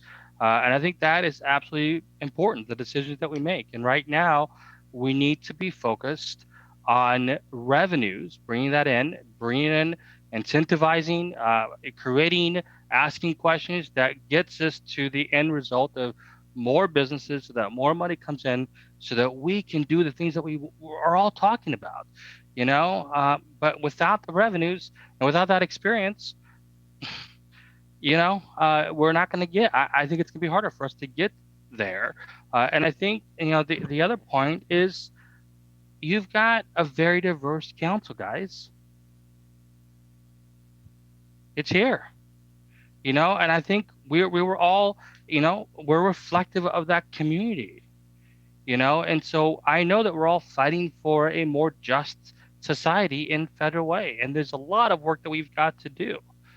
But again, it's Jack can add to that because of his historical perspective, which it is important. For me, being a 36-year-old, that's important to me. So that's the end of my comments at this time. Thanks. All right, thank you. Councilmember Assefa-Dawson. Thank you, Mayor, and thank you. Listening to everybody speak, as just shows how passionate we are about this position, and we don't take it lightly. Except for Council Member Kochmar, we all arrived at the council table brand new with no prior council experience. Some of us were appointed when we first got on. And so I totally do appreciate and value Jack Dovey's experience, no doubt. But it sounds like we're making that to be a very strong argument when all of us here, except for one person, came on with no prior experience. Secondly, in terms of talking about bringing revenue and relationship with businesses, one of the things that Deandra said in her application is she talked about e-commerce, about reaching the current way of doing business, right? That is trying to figure out how to bring businesses into our community and how to generate revenue in our community. She also talked about youth. We want the youth to stay here. We want them to come back to Federal Way. We want them to be part of this growing community when we're no longer here. We are, the mayor just is trying to do the time capsule. Come on now, who do we need in leadership? Because I don't think I'll be around when that is open. So making sure that we raise people who can join us. And as a deputy prosecuting attorney, I don't think reading zoning code is going to be difficult for her. I don't think understanding all these different policies, ordinances are going to be hard for her. It's part of what she already does. She had to know these things. When she's arguing in court, she has to understand and interpret what it says, right? So I'm not, skills are transferable. Again, that's how we are all here. We have skills that we bring to the table. She also shared her story that I can relate to. That story is relatable to a lot of our constituents. And we all talk about serving 90 plus, 95 plus population, of which most of us, of our students are qualified for free reduced lunch. That story she shared with us today is so relatable by a lot of our constituents. Who would I talk to as a mother who is struggling? I've been a struggling mother, by the way.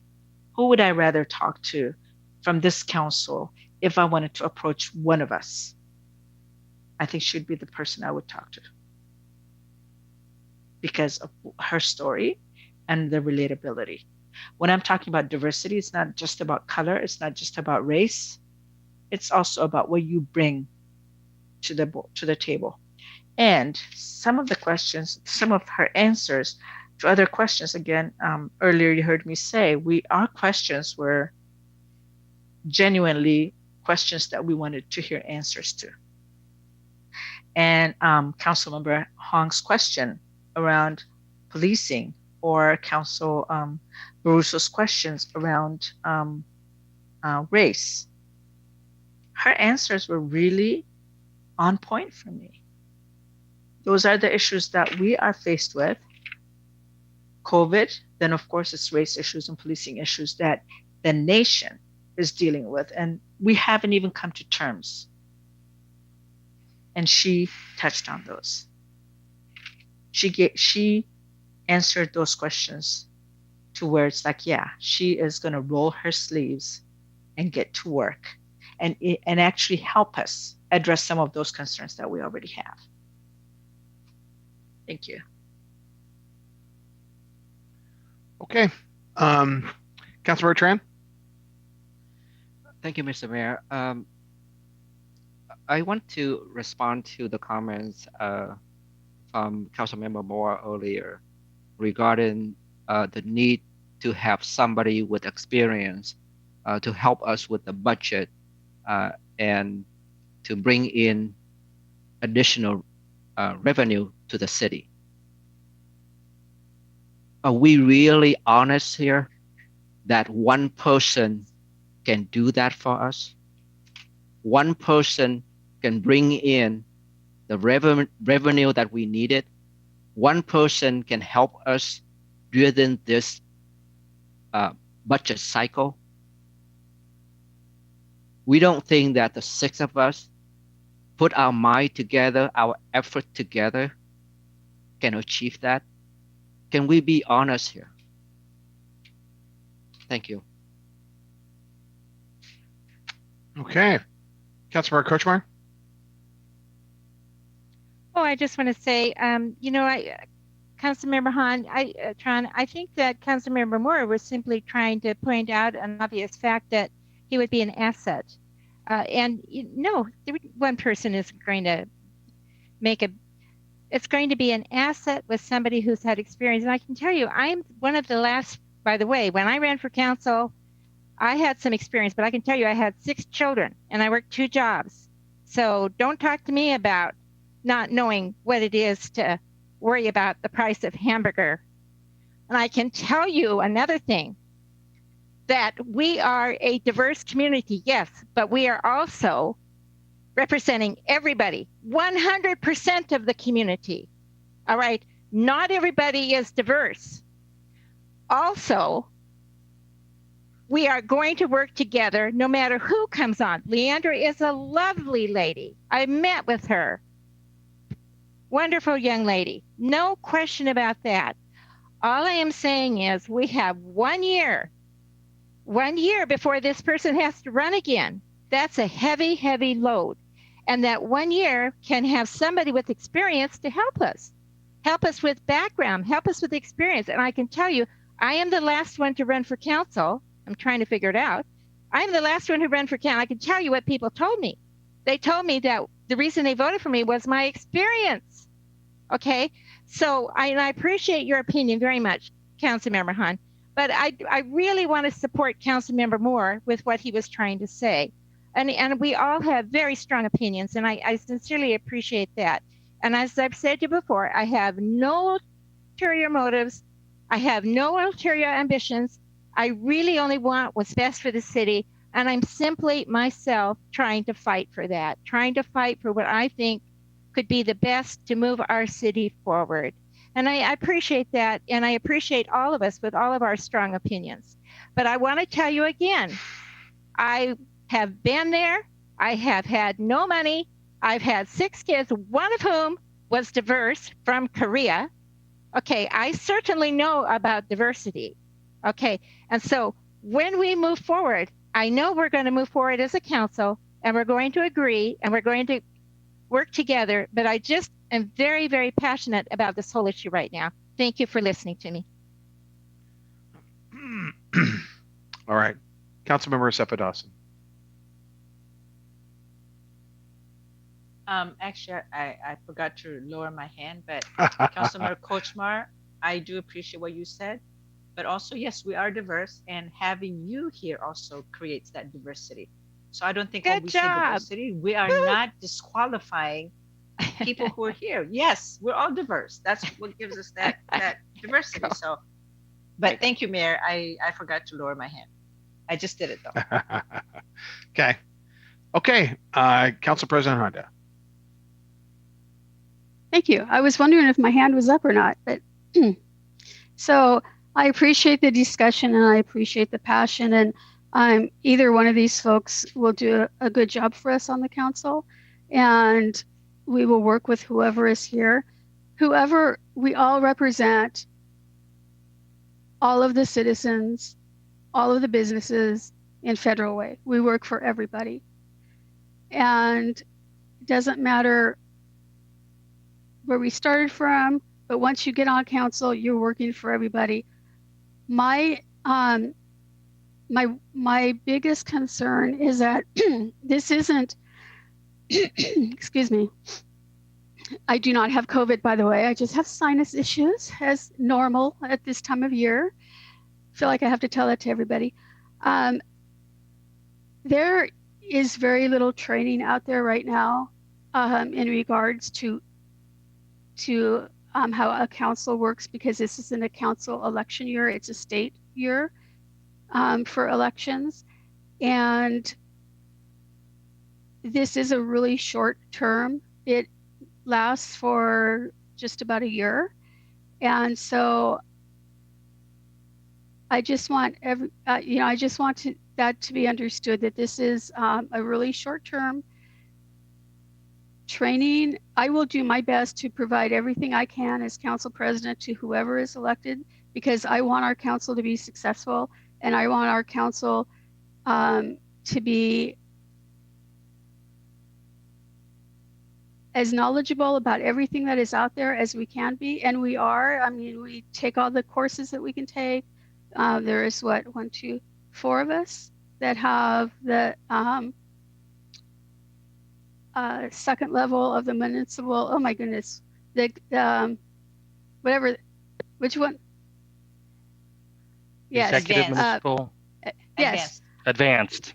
which is really an amazing thing, and I would encourage, as soon as we get back to normal, that our other council members start working on those credits. But I appreciate the discussion tonight, and I think it's probably time for a vote.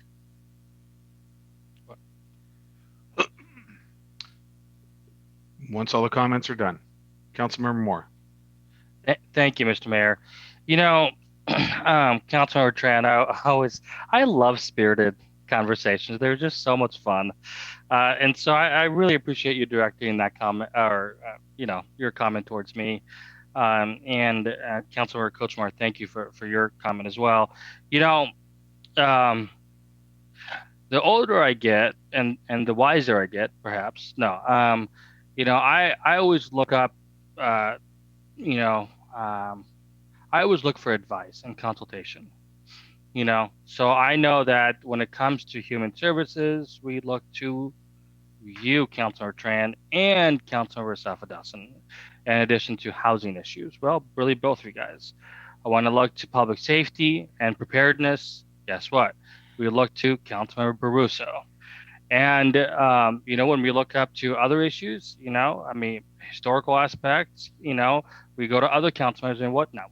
All of us have these niches. And I think, with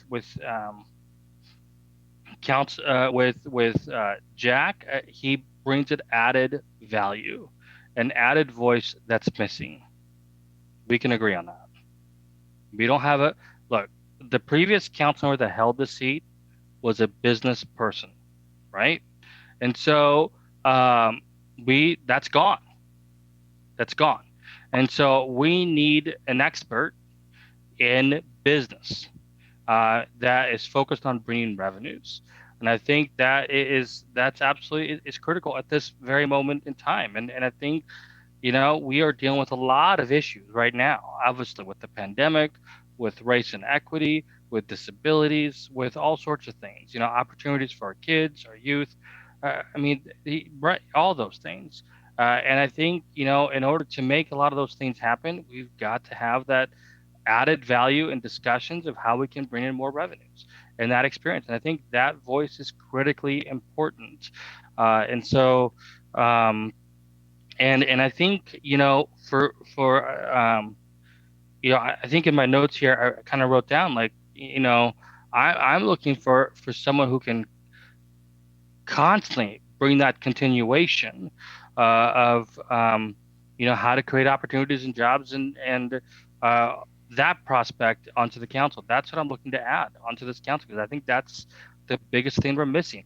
Listen, I have been behind getting Councilor Sefadasan on board. I've been behind getting Councilmember Barroso, on board, appointed, and so I'm looking for various diverse in terms of expertise onto the council. And I think that is an important part. And so, but I would concur with Council President Honda that I think, I'm going to call to vote. Okay. Sorry, are you moving to close debate? Yes. Or so you're ready to actually, point of order, Ryan. Mayor, just a consensus is all you need if you just want to pull everybody. Oh, okay. Okay. Does everyone want to take a vote? Never mind. Yeah. Okay, I just want to make sure that we're respectful of everybody. I think we've had the council president, now another council member call for this. The hour is late. Does anybody, have you, why don't we, it is now, the hour is 10:20. We've been going at this almost 5 hours now. I think it meant now is, for my judgment, a time to conduct a roll call. I want to explain once again to the council and for the folks that are watching and to our candidates, when the clerk will call a roll call, the council doesn't say yay or nay at this point. When the clerk calls the roll call, each council member will be asked which individual they are casting a ballot for. If a majority vote, 4 members vote for one candidate, and we only have 2 candidates, then we'll have a new council member. And but if a council member does not receive 4 votes, then we will go back and either vote again or continue deliberating. So we won't need to cross that bridge quite yet. All right. At this stage, I'll ask the our city clerk, Stephanie Courtney, to conduct the roll call. All right. Councilmember Sefa Dawson. Oh, okay. Hi. I vote Leandra Kraft.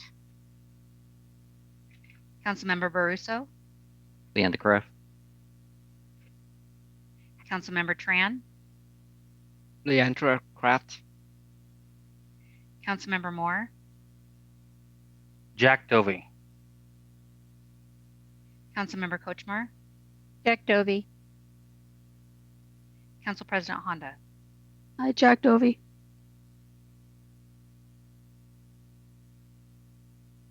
Mayor, that Okay. results in a tie, a 3-3 split. Mr. Okay. Mayor, Yes. if I may, I move that, I don't know if it needs to be a motion or not, but I move that we go into executive session. All right. There's a motion. Is there a second? A majority vote is needed to retire to executive session. Is there a second? The motion fails for lack of a second. Okay. So, what's your pleasure, council? How would you like to proceed? Council President Honda? I was already unmuted. Well, we could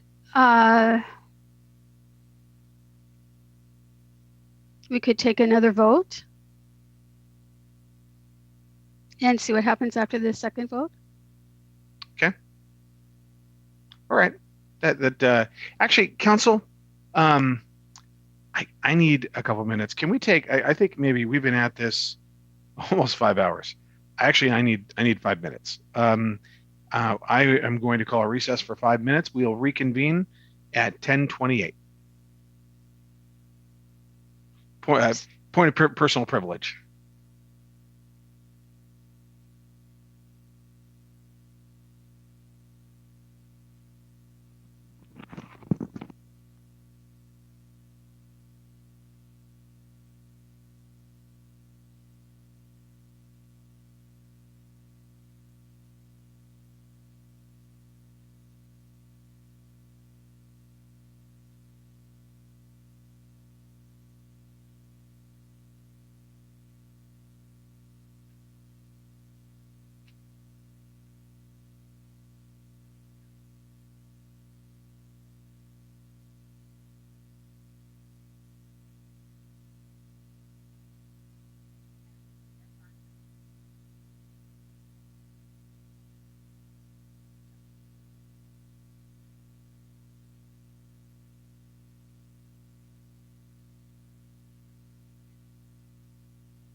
I just got the COVID test back. It's negative.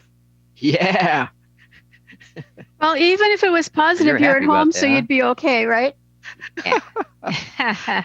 Well, we're happy for you. Good job. Good job. Thank you. So I have a question. Did they ask you for insurance, your insurance card?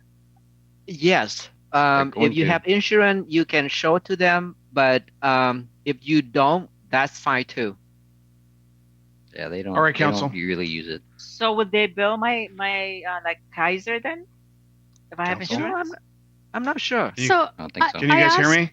Yes, hello? I did ask. Oh, Is this thing ask on? me later, and I'll answer Nope, that question. I don't hear Jim. Because Oh, I did Mayor ask here? that question. Oh, there he is. Hey, guys, we don't hear Jim. Let's just. Yeah, exactly. Hello? Oh my God. Hello? Jim Hello. Hello, guys. Exactly. Exactly. All right. Hello. Come on, you guys.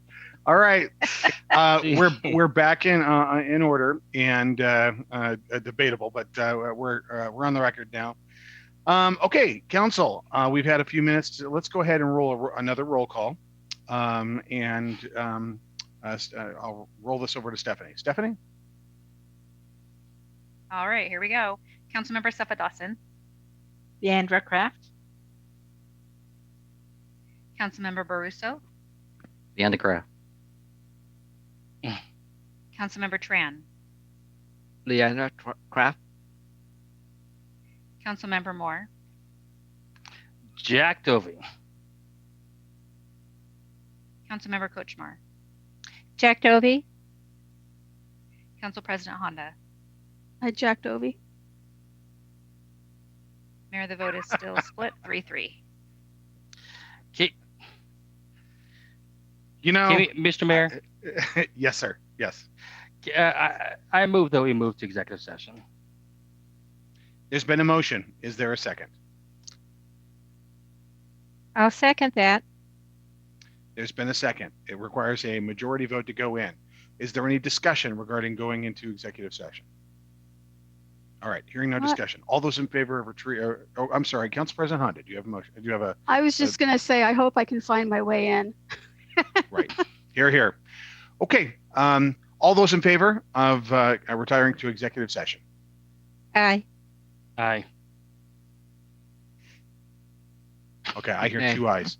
Okay. Fails for lack of majority. All Is that Stephanie? Good Can I enough. just call it as the chair of the meeting?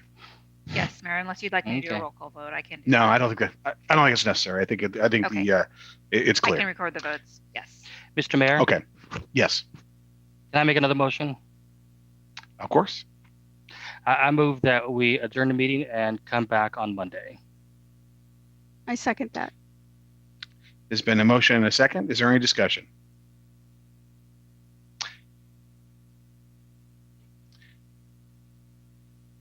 I think The that options we're all are- really. Yeah, go ahead. Go ahead, Council President. Sorry. It's your debate. No, it's okay. Thank you. I think that it's been a really long evening, and I think that if we come back on Monday, we'll all have had time to think about where we want to be at. You know, we've got staff. The one thing that the one consideration is that we have a city council meeting on Tuesday. We've got then on Wednesday another budget session, and it is very difficult on staff to have 3 meetings in 1 week. One of the things, back to back consecutively, especially people who have children. So I would say, next week, I'm just thinking of staff here, that what time does our first meeting start, or budget session on Tuesday? Probably 5 or 5:30? 5 o'clock, Mayor. 5 o'clock. We could convene earlier that day, at 4 or earlier. Or if you persist with, I do want to say that the deadline to fill the seat is the 29th. The vacancy occurred on July 31st, and the 90th day would be October 29th, in which case jurisdictionally, it would revert to the county council if it's not replaced. But obviously, we're going to the council's working on this. So we've had 2 votes, 3-3, and there's been a motion was your motion a date specific to Monday, or was it just to next week generally? Motion was to adjourn to Monday, Mayor. Yeah, to that Monday. was my motion. Okay, that's your motion, and that motion was seconded. Is there any? So let me just go back into chairing the meeting. Council, is there any discussion on that motion? Council President Honda. I could make a friendly amendment that we come early on Tuesday, if that would be better. Yeah. I'd welcome that amendment. Okay. All right. I'm sorry, Mayor, but if we are going I to have meet my on hand up. Tuesday, what time are we thinking? Well, that will be up to the council to decide. This is I'll ask the council president. 4:30. 4:30. That would give you half hour before our budget meeting started. Okay. Mayor, Yes, Councilmember Asafa Dawson. sorry. I don't know why we're coming back another day. I think we tied twice. I don't know what's going to change between now and Monday. I really want us to do whatever the next step is to this process and move on, because coming back on Monday or whenever, especially Monday for half an hour, what are we going to accomplish in half an hour? Right. So as you know, would be, sorry, I'm sorry. Let the mayor. I was going to say the only alternative is there are really 2 alternatives. The one is the one that's being discussed right now, which was to adjourn until next week, whether it's Monday or Tuesday. There's been a friendly motion to make it Tuesday. The other is to keep going on this process, and there is a statutory provision that I do have the authority to, as you know, and I was trying my best to stay out of this, but I do have the authority to break a tie if it's necessary.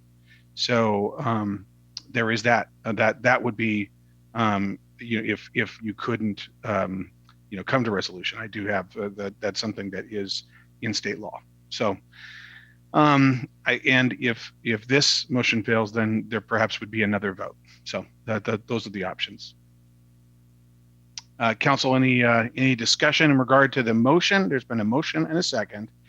The original motion was Monday afternoon. There was friendly amendment to that motion to move it to Tuesday at 4:30. And I believe Councilmember Moore, was that? Do you accept that friendly motion? Yeah. Yep. Okay. So the motion and the second before the body for further discussion or vote is whether the council would want to by majority vote delay this further consideration to next Tuesday. Is there any further discussion on that motion? Councilmember Moore, I see your hand up. Did you want to speak? Oh, I'm sorry. Nope, that should be down. Council President Honda, your hand is up. Did you want to speak?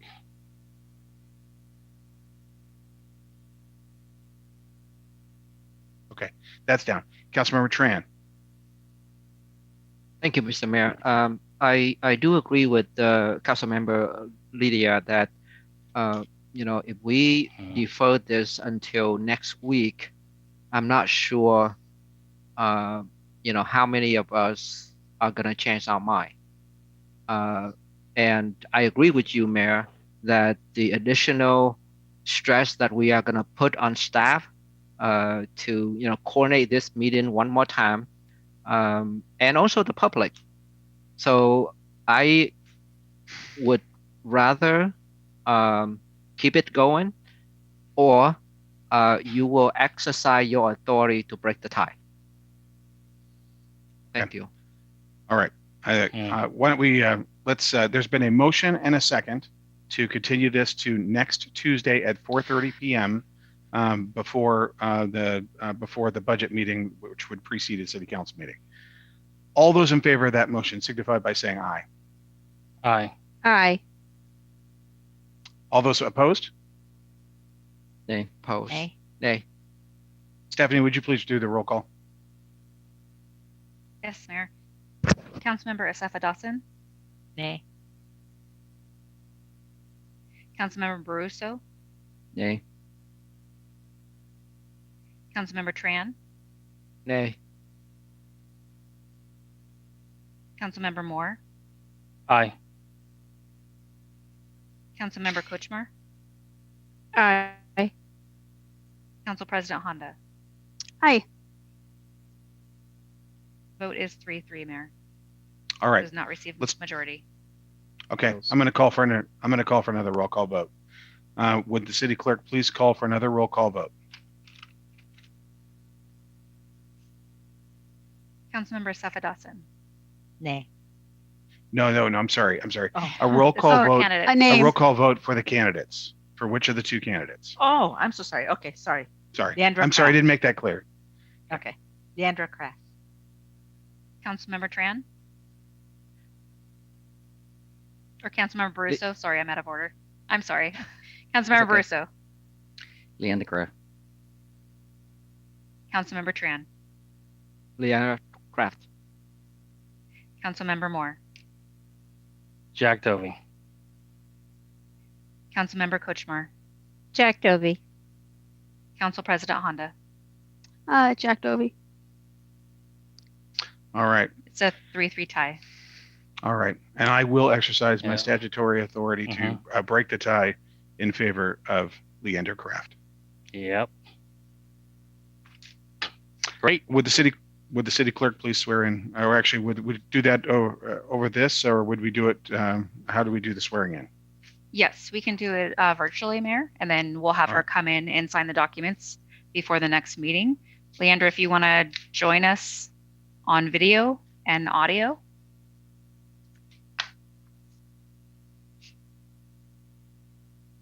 While that's happening, I do want to say before we get on that, first of all, we are all incredibly thankful for the 5 applicants, for everybody that applied for this seat. I want to thank the council for their very professional process and their hard work in all this, and all of the candidates for answering all the questions and going through this process. And I'm also very thankful of our staff as well. I'm really proud of our city staff and our council and all the applicants. Stephanie? Sorry, I was just making sure she was getting on. I didn't see her on my screen, so I was like, all right. All right, Leandra, congratulations. You wanna repeat after Congratulations, me? Leandra. Good. Thank you everyone for taking the time, and it's a very late evening. I appreciate it, and I look forward to working with you all. Can you please raise your right hand and repeat after me? I, please state your name, I, Leandra Kraft, have been appointed have been appointed to the office of Federal Way City Council Position Number 5, Federal Way City Council Position Number 5, do solemnly swear or affirm do solemnly swear or affirm that I am a citizen of the United States that I am a citizen of the United States and the state of Washington, and the state of Washington, that I will faithfully and impartially discharge the duties of this office as prescribed by law and to the best of my ability, and to the best of my abilities, and that I will support and maintain the Constitution and laws of the United States, and laws of the United States, the Constitution the Constitution and laws of the state of Washington, and laws of the state of Washington, and the laws and ordinances and the laws and ordinances of the city of Federal Way, Washington. of the city of Federal Way, Washington. Congratulations. Thank you. You're welcome. Congratulations, Hannah. Thank you, everyone. I hope everybody gets some rest tonight. It's very late. Okay. Okay. Thank you, Leandra. Thank you, everybody. Congratulations. Congratulations, Thank you. Leandra. Yeah, congratulations. Okay, we're nearly 5.5 hours into this evening. I want to say once again, thank you to everybody. Make sure you say thank you to our staff, everybody. And I know you guys are very appreciative of them. So, all right, thank you, everybody. We are adjourned. Congratulations again, Good night. Leandra. Good night, everybody. Good night, everyone. Good night. Good Proud of night. you Thank guys. you.